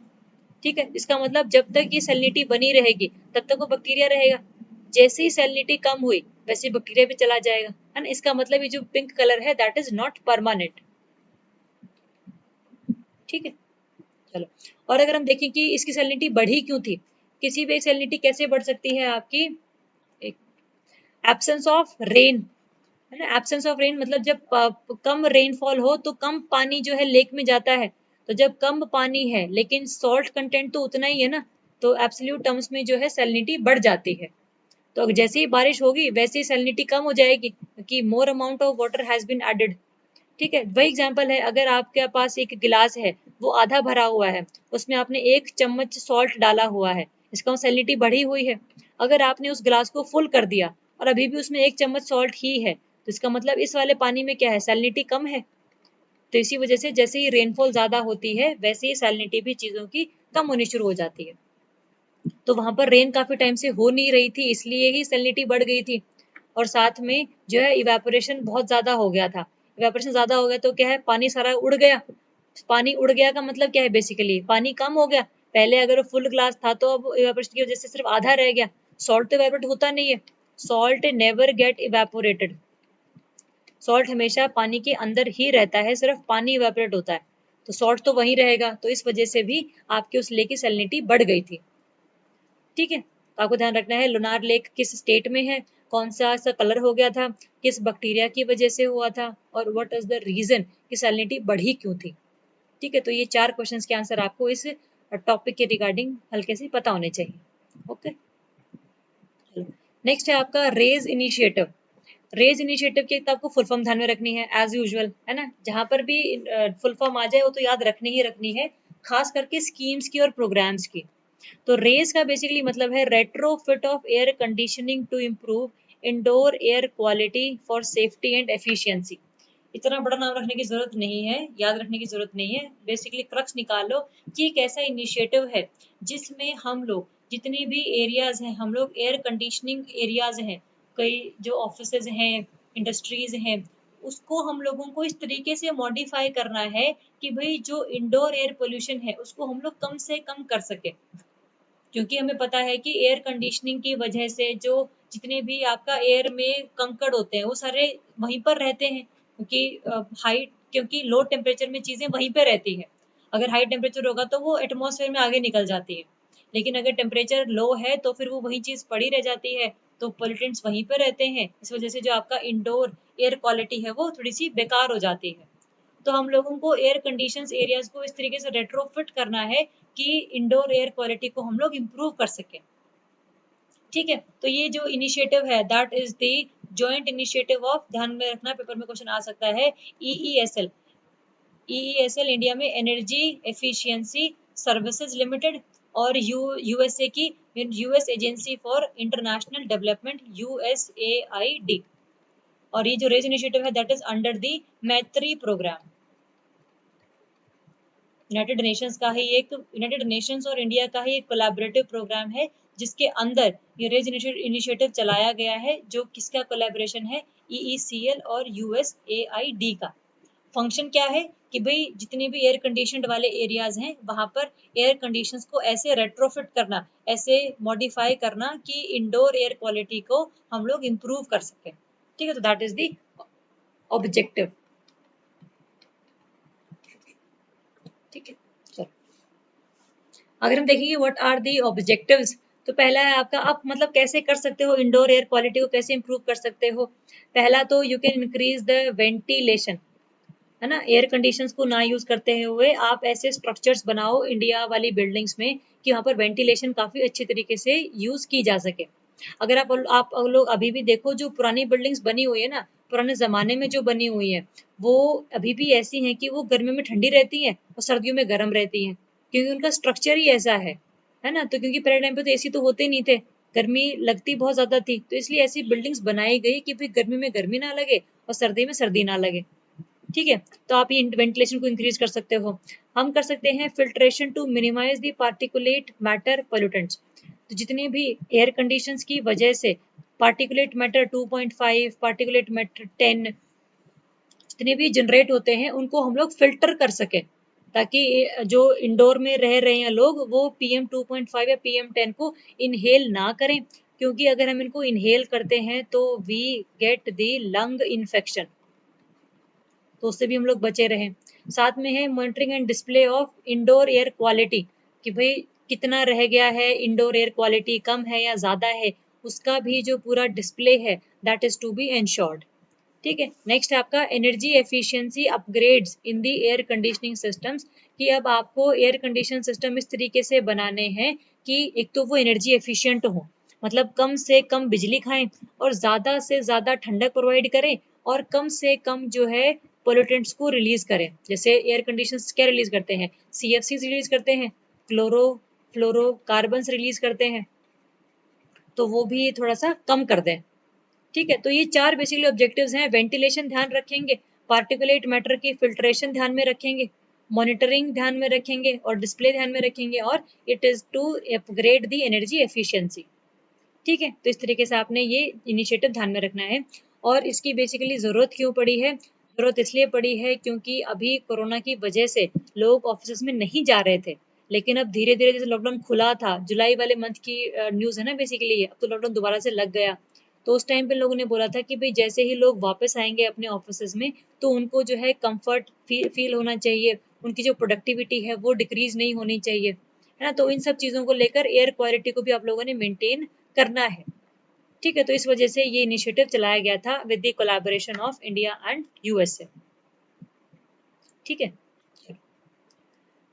मैत्री प्रोग्राम हम लोग डिस्कस कर चुके हैं कि it is a kind of programme India और यूएसए के बीच में, जिसका बेसिक काम है कि भाई हम लोग कॉस्ट इफेक्टिव एनर्जी एफिशिएंसी वाले प्रोडक्ट्स को बना सके।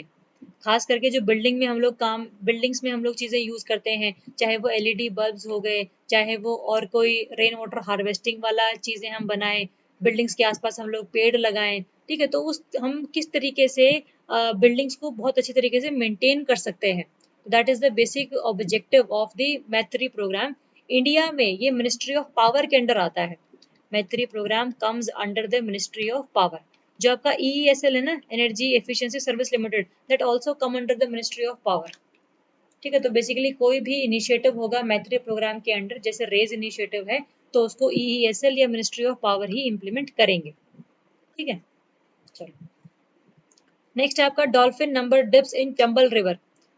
रिसेंटली मध्य प्रदेश वाले फॉरेस्ट डिपार्टमेंट ने डॉल्फिन सेंसस रिपोर्ट निकाली है, जिसके अंडर इन लोगों ने बताया है कि इंडिया में जो चंबल रिवर है, जो डॉल्फिन पाई जाती है, वो उसका नंबर कम हो गया है। ठीक है, डॉल्फिन आप देख सकते हो इस तरीके की होती है। It is a kind of blind species, है ना, ये ब्लाइंड है। ये जो अपना खाना है वो कैसे करती है, by the use of ultrasonic waves. ठीक है, and it is a fresh water species. अगर वाटर में पोल्यूशन लेवल बढ़ जाए तो फिर अल्टीमेटली इसकी पॉपुलेशन धीरे धीरे कम हो जाती है, तो इसको फ्रेश वाटर चाहिए होता है। ठीक है, इंडिया में ये हर जगह मिलती है। इंडिया में आपको गंगा में मिल जाएगी, इंडिया में आपको ये चंबल रिवर में मिल जाएगी, इंडिया में आपको ये ब्रह्मपुत्र रिवर में मिल जाएगी। और कुछ अमाउंट ऑफ जो डॉल्फिन्स हैं, ये आपको चिलिका लेक वाली साइड भी मिल जाएंगी। बहुत कम मिलेंगी बट मिल जाती है वहां पर, क्योंकि वहां पर एक डिफरेंट रिवर है जो पाई जाती है, वो तो वहां पर भी आपको मिल जाएंगे। ठीक है, तो ऐसा नहीं है कि सिर्फ चंबल रिवर में है। चंबल रिवर में इस सेंसस के हिसाब से इसका नंबर कम हुआ था। ठीक है, तो हम देखते हैं कि भाई it is the what kind of dolphin, इसकी क्या कैरेक्टरिस्टिक्स हैं। कैरेक्टरिस्टिक्स इसकी ये है कि ये आपको ब्रह्मपुत्र, सोन रिवर, कोसी ब्रह्मपुत्र इसमें मिल जाएंगी, ये हम लोग डिस्कस कर चुके हैं। और अगर हम बात करें तो it is a kind of blind species, ये भी हम डिस्कस कर चुके हैं। और ये जो हमारा वाइल्ड लाइफ प्रोटेक्शन एक्ट 1972 है, उसमें ये आपका शेड्यूल 1 में इंस्टॉल्ड है। इसका इंस्टॉल्ड मतलब शेड्यूल्ड है, इसका मतलब इसकी हंटिंग और पोचिंग पर सख्त कार्यवाही की जाएगी और मैक्सिमम पनिशमेंट जो है वो जो एक्यूज्ड है उनको मिलेगी। शेड्यूल 1 में ये है। और IUCN की जो लिस्ट है जो हम लोग हर स्पीशी के लिए करते हैं, तो IUCN में ये एंडेंजर्ड है। ठीक है, तो ये चीजें थोड़ी सी ध्यान में रखनी है। तो इंडिया में बहुत ज्यादा अमाउंट में इसकी पॉपुलेशन कम हो रही है, तो इसको बचाने के लिए उतने ही ज्यादा एफर्ट्स भी लगा रही हैं सरकारें। ठीक है, अगर हम देखें कि इसके ये जो सेंसस है वो कहता क्या है, कहता यही है कि डॉल्फिन के नंबर कम हो गए हैं। 13% ये कम हो गई है पिछले 4 सालों में। नहीं भी याद रखोगे कितना फाइंडिंग्स इन लोगों ने करी, कोई बहुत बड़ी इशू नहीं है। बस आपको डॉल्फिन के रिगार्डिंग जो बेसिक कंसेप्ट है वो पता होना चाहिए कि इंडिया में ये कहाँ मिलती है, किस रिवर में मिलती है, क्या फ्रेश वाटर में मिलती है, कैसी इसका बेसिकली कैरेक्टरिस्टिक्स है।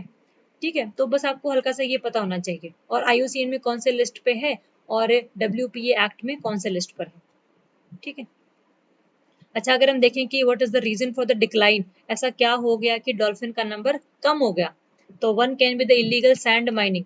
सैंड माइनिंग की जो चंबल रिवर के अराउंड सैंड माइनिंग होती है, जो पूरी इलीगल माइनिंग होती है, तो उस वजह से भी क्या होता है, आपका पानी में कुछ ना कुछ पोल्यूशन इंक्रीज होता है, और उस पोल्यूशन के इंक्रीज होने की वजह से डॉल्फिन के नंबर कम हो जाते हैं। Over use of river water, है ना, जब हम चीजों को एक्सप्लोइट करना शुरू कर देते हैं, तो उस वजह से भी जो है इनके लिए कंड्यूसिव एनवायरनमेंट नहीं रह जाता।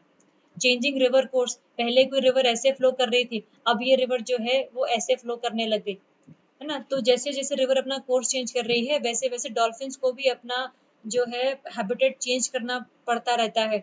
तो कभी कभी हैबिटेट चेंज नहीं कर पाते हैं, और अल्टीमेटली ये बीच पर आकर, ये जो मतलब बैंक है रिवर के किनारे पर आकर, वहां पर ये डेड मिलती हैं कई बार। जैसे कई बार आपको वेल्स और शार्क्स ये सब आपको ना देखने को मिल जाती है बीच पर, काफी ज्यादा अमाउंट में ये मरी पड़ी मिलती है। ठीक है, कुछ इनलैंड वाटरवेज, जब से हम लोगों ने वाटर में रिवर के थ्रू ट्रांसपोर्ट करना शुरू किया है, तब से जो जो शिप्स हैं हम लोग यूज करते हैं, उससे जो पोल्यूशन निकलता है, उस वजह से भी पोल्यूशन लेवल बढ़ता है और इनकी पॉपुलेशन डिक्लाइन करती है। कुछ रिलीजियस एक्टिविटीज, हम लोग अपने रिलीजन को मानते हुए जो नदियां हैं उनमें चीजें बहा देते हैं, है ना, तो उस वजह से भी क्या है, इनका पोल्यूशन लेवल बढ़ता है और ये डिक्लाइन करनी शुरू कर जाती हैं।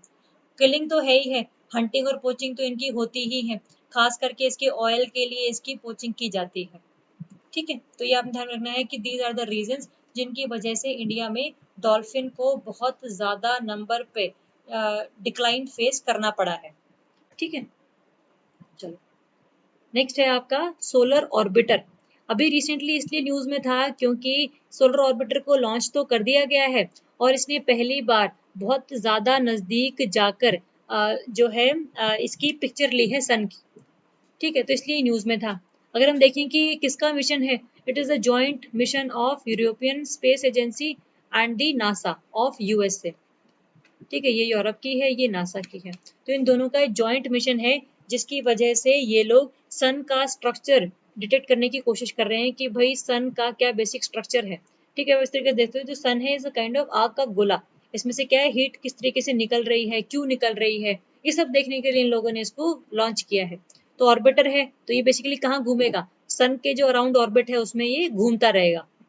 ठीक है, चलो अगर हम देखें कि इसने कौन कौन सी ऑब्जर्वेशंस देखी जब उसने ये फोटोज वगैरह क्लिक करी इसकी सन की, तो इसने देखा कि भाई there are some mini flares on the sun that the scientist are called camp fires. जैसे क्या होता है ना कि अगर आपका ये सन है तो बहुत ये जो कोरोना लेयर है, the outermost layer of the sun is corona, outermost layer of the sun is corona. ठीक है, तो इस कोरोना में बेसिकली क्या है, टेम्परेचर बहुत ज़्यादा हाई है, टेम्परेचर बहुत ज़्यादा हाई है। इसकी वजह से ना कुछ अमाउंट ऑफ जो हीट है वो निकलती रहती है, मतलब आग टाइप सी निकलती रहती है। तो अगर ये आग फ्लेयर्स की फॉर्म में निकल रही है, मतलब छोटी छोटी लाइटनिंग टाइप सी हो रही है, तो उसको हम लोग बोलते हैं it is a solar flare. लेकिन अगर ज़्यादा अमाउंट में आग जो है धरती की तरफ आ रही है, मोर अमाउंट ऑफ आग is coming to the earth, तो हम इसको बोलते हैं कोरोनल मास इजेक्शन। ये हम लोग पहले भी डिस्कस कर चुके हैं करंट अफेयर की सीरीज में ही, एक बार इसको रिवाइज करना।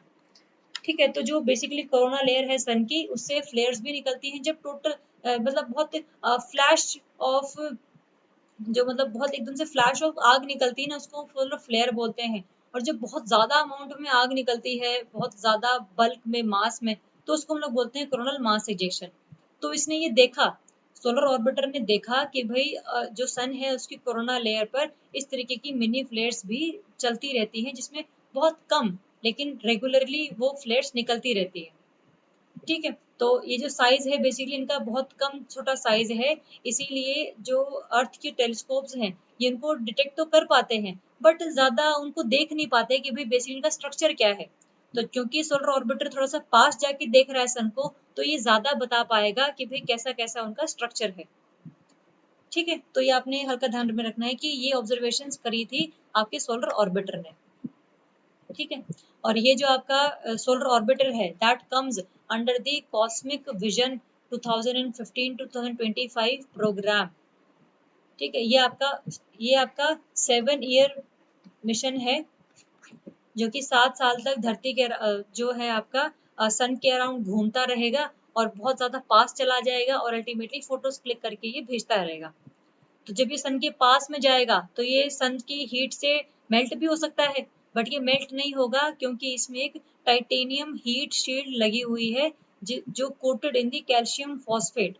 एक ऐसी शील्ड है जिसके ऊपर कैल्शियम फॉस्फेट की कोटिंग भी कर रखी है। तो आपने इंपॉर्टेंट ये ध्यान में रखना है कि भाई किसी भी चीज को अगर मेल्ट होने से बचाना है तो टाइटेनियम का यूज किया जाता है और उसके ऊपर कैल्शियम फॉस्फेट की जो है कोटिंग की जाती है, ताकि मैक्सिमम टेम्परेचर्स को भी ये मैनेज कर सके।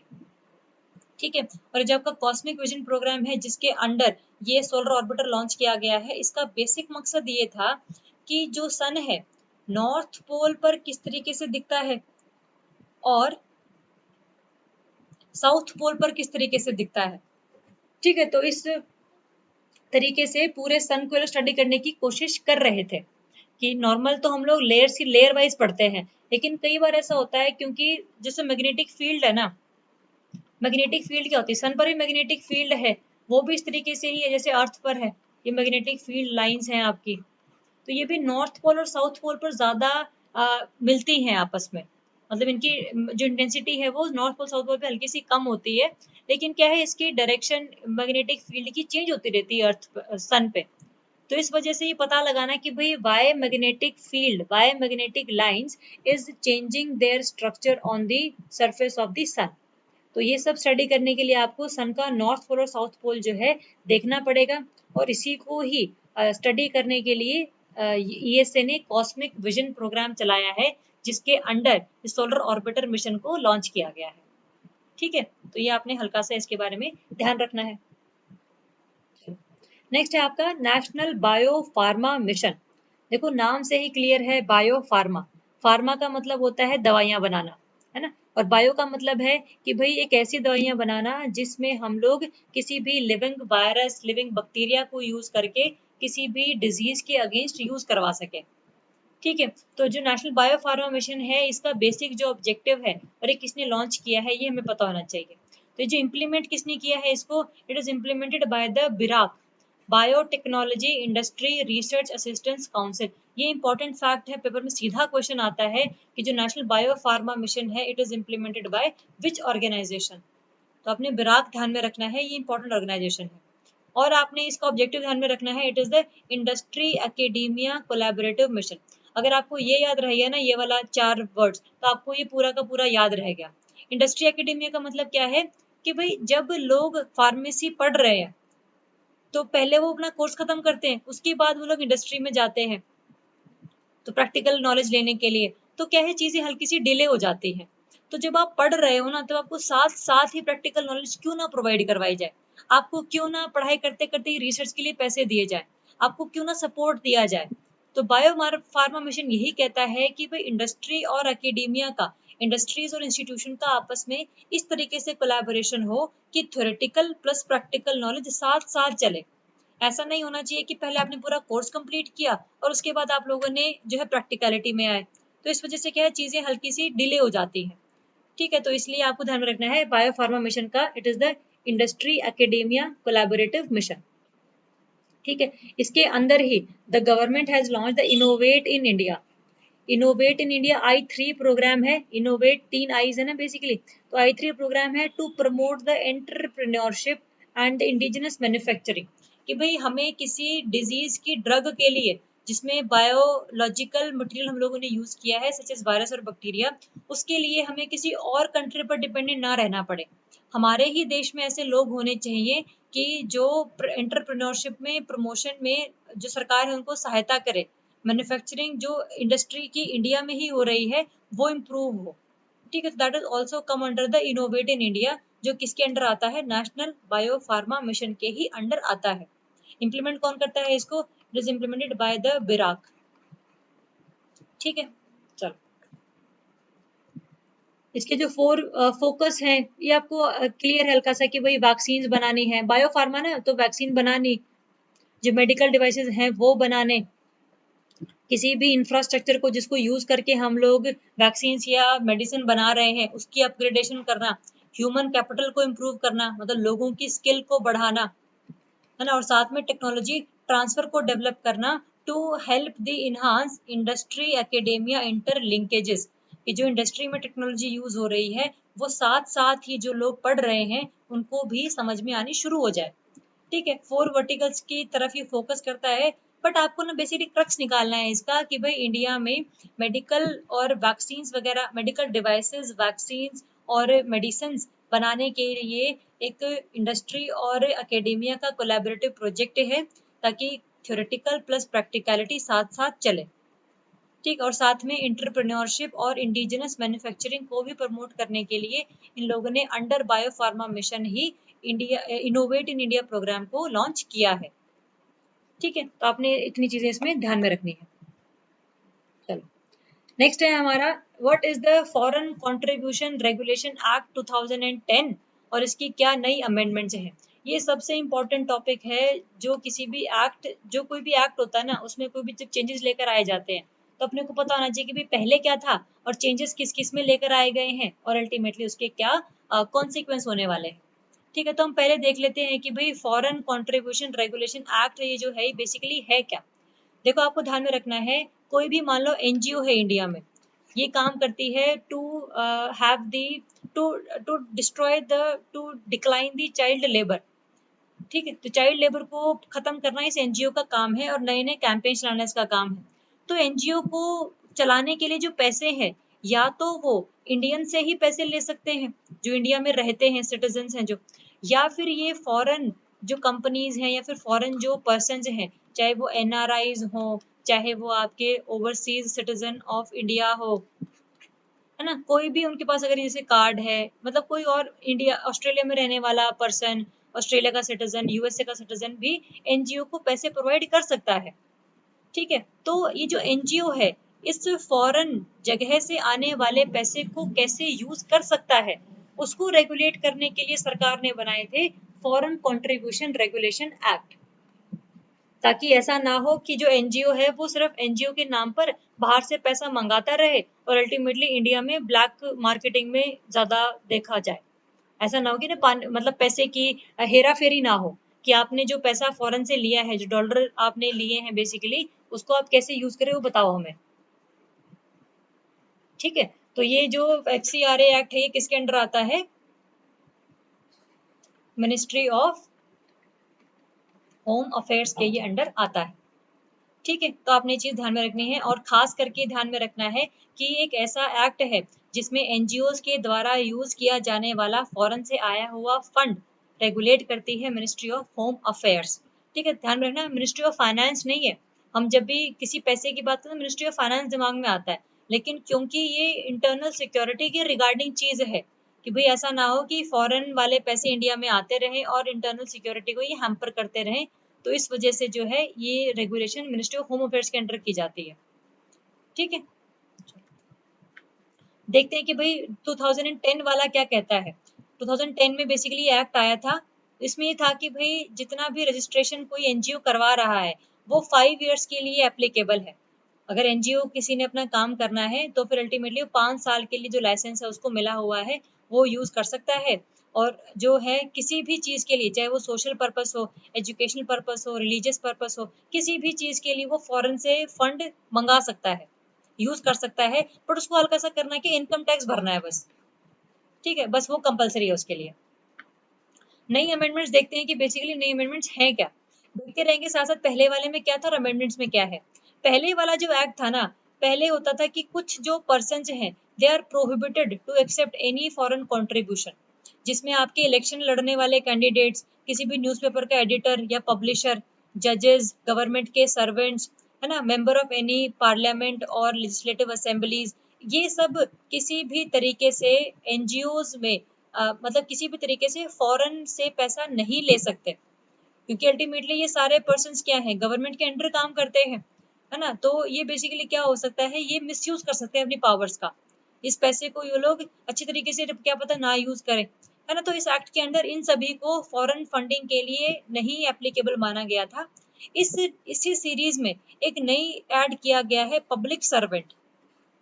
पहले गवर्नमेंट सर्वेंट है but that is a kind of other, public servant को यूज किया गया है इन दिस लिस्ट, इसको ऐड किया गया है। तो जो आपका पब्लिक सर्वेंट है, इट इज एनी पर्सन जो कि आपका गवर्नमेंट में एम्प्लॉयड है, या फिर उसको कोई भी ऐसा पैसे मिलते हैं कि भाई जो उसने पब्लिक ड्यूटी निभाई है, तो सरकार से बेसिकली जिसको पैसे मिलते हैं और सरकार की सर्विस में वो लगा हुआ है, that person is called the public servant. ठीक है, तो ये जो लिस्ट है पूरी इलेक्शन कैंडिडेट वाली, एडिटर वाली, जजेस वाली, इन सब में एक और ऐड कर दिया गया है पब्लिक सर्वेंट। ठीक है, डेफिनेशन क्या है हम लोगों ने देख ली। नेक्स्ट आपका ट्रांसफर ऑफ फॉरेन कंट्रीब्यूशन। पहले क्या होता था, कोई भी जो एनजीओ है अगर उसके पास फॉरेन से पैसा आया है तो वो किसी और एनजीओ को या किसी और पर्सन को पैसे नहीं सेंड कर सकती थी, अनलेस ये एनजीओ और पर्सन भी एफसीआरए के अंदर रजिस्टर्ड हो, है। इसका मतलब अगर ये एफसीआर के अंदर रजिस्टर्ड है तो they can transfer the fund to the different NGOs. ये वाला एनजीओ भी एफसीआर रजिस्टर्ड है और ये वाले भी एफसीआर रजिस्टर्ड है, तो आपस में ये ट्रांसफर कर सकते हैं। लेकिन पहली बार इस बिल ने क्या किया है, it prohibit the transfer of foreign contribution to any other person, चाहे वो आपका रजिस्टर्ड है या नहीं है एफसीआरए के द्वारा, फर्क नहीं पड़ता, बट आप पैसे ट्रांसफर नहीं कर सकते। जिस एनजीओ को पैसे मिले हैं सिर्फ वही एनजीओ ही अपना काम करने के लिए उसको यूज करेगी, किसी और एनजीओ या पर्सन को वो चीजें ट्रांसफर नहीं कर सकती। अगर ये ट्रांसफर करेगी तो फिर ये पनिशेबल ऑफेंस माना जाएगा।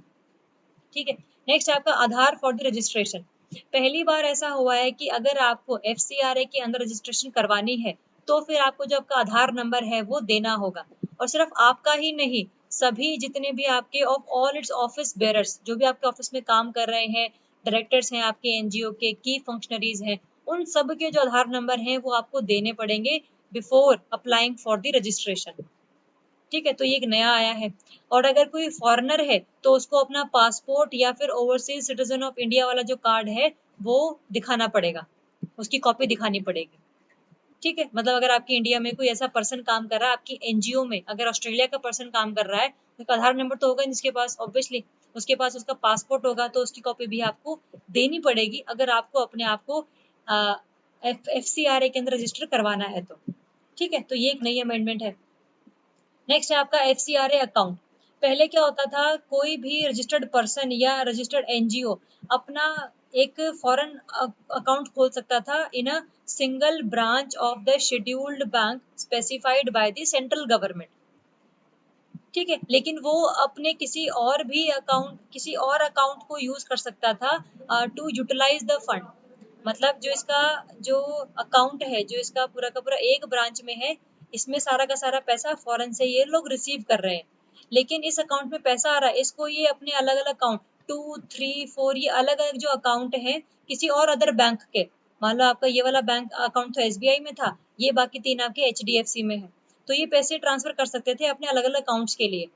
लेकिन पहली बार ऐसा हुआ है कि जो FCRA अकाउंट है वो सिर्फ और सिर्फ स्टेट बैंक ऑफ इंडिया जो है SBI न्यू दिल्ली की ब्रांच में ही खुलेगा, और आप उस अकाउंट से जो पैसे हैं वो किसी और अकाउंट में डिपॉजिट नहीं कर सकते।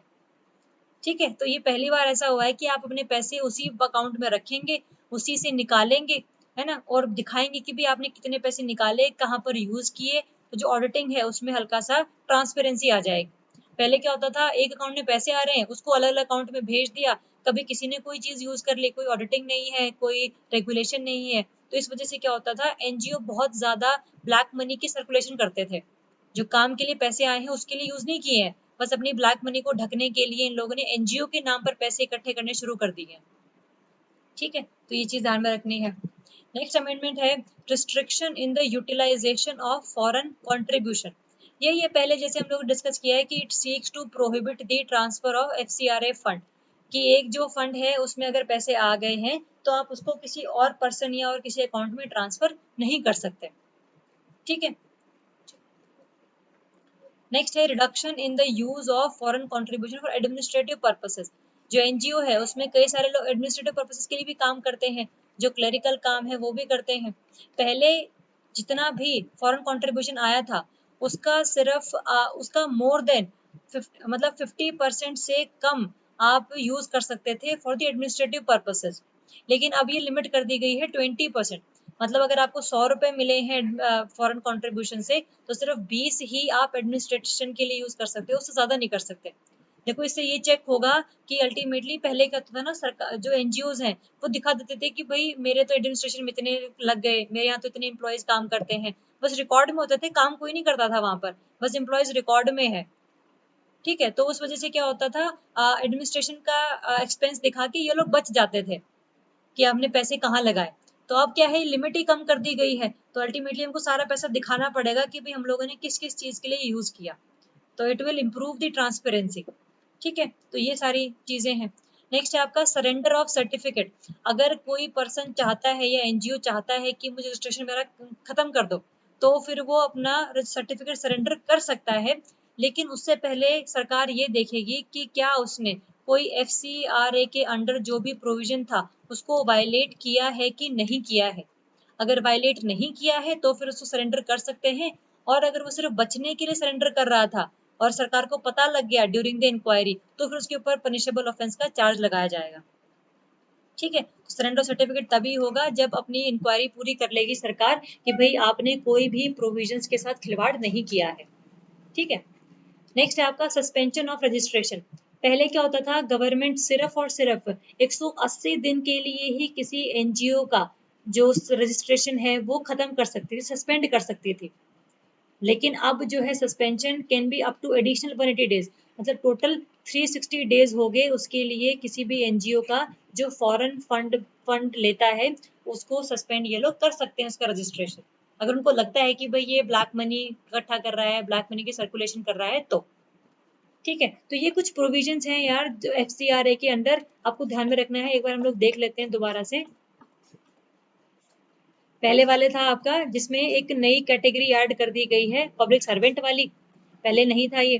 दूसरा था अब फॉरेन कंट्रीब्यूशन जो आप लेते थे वो किसी और एनजीओ में आप पहले ट्रांसफर कर सकते थे, बट अब वो ट्रांसफर आप नहीं कर सकते। आधार कार्ड चाहिए है, फॉरेनर का पासपोर्ट या ओसीआई कार्ड चाहिए है। एफसीआर अकाउंट पहले एक अकाउंट में से आप दूसरे अकाउंट में सेंड कर सकते थे, बट अब वो भी नहीं सेंड कर सकते। ठीक है, यूटिलाइजेशन है कि भाई अब एफएफसीआरए फंड जो है जिसको आया है सिर्फ वही यूज करेगा, कोई और एनजीओ यूज नहीं कर सकता उसको। फॉरेन कंट्रीब्यूशन के एडमिनिस्ट्रेटिव पर्पसेस के लिए पहले सिर्फ 20% था, पहले 50% था सॉरी, और अब 20% रह गया है। सरेंडर भी कर सकते हो अगर आप कोई एफसीआरए का वायलेशन नहीं किया है आपने सर्टिफिकेट अपना, और सस्पेंड भी कर सकते हो। सरकार जो है सस्पेंड कर सकती है certification of registration of certificate, पहले 90 डेज के लिए कर सकती थी, अब 360 डेज के लिए कर सकती है। ठीक है, तो ठीक है, तो आज के लिए अपने यही टॉपिक्स थे जुलाई पार्ट 2 के लिए। अब हमारा जुलाई का जो सेशन है वो कंप्लीट हो चुका है, तो आपको ध्यान में रखना है कि हम लोग अब जून का करेंगे। ठीक है, कुछ बच्चे कह रहे हैं कि अप्रैल का करेंगे या नहीं करेंगे, तो अप्रैल का हम जून के बाद करेंगे। ठीक है, तो जैसे जैसे पेपर आता जाएगा वैसे वैसे जो मंथ कवर होते जाएंगे उसको हम लोग एक्सटेंड करते रहेंगे। ठीक है, तो बस रिवीजन करना है, और आपने पीडीएफ डाउनलोड कर लेना फ्रॉम द सीबीएल ऐप, और उसको एक बार दोबारा से पढ़ना, ताकि आपकी जो चीज़ें हैं वो आपको याद रहें फॉर द लॉन्ग टर्म। ठीक है, मैं हमेशा कहती हूँ कि वीडियोस देखने से सिर्फ पेपर पास नहीं होता, उसको बार बार आपको रिवाइज भी करना है। जब तक आप रिवाइज नहीं करोगे तब तक चीज़ें आपको क्लैरिटी नहीं बनेगी। ठीक है, तो मेरी तरफ से all the best and thank you so much. पढ़ते रहो, रिविजन करते रहो। ठीक है, तो ओके, थैंक यू।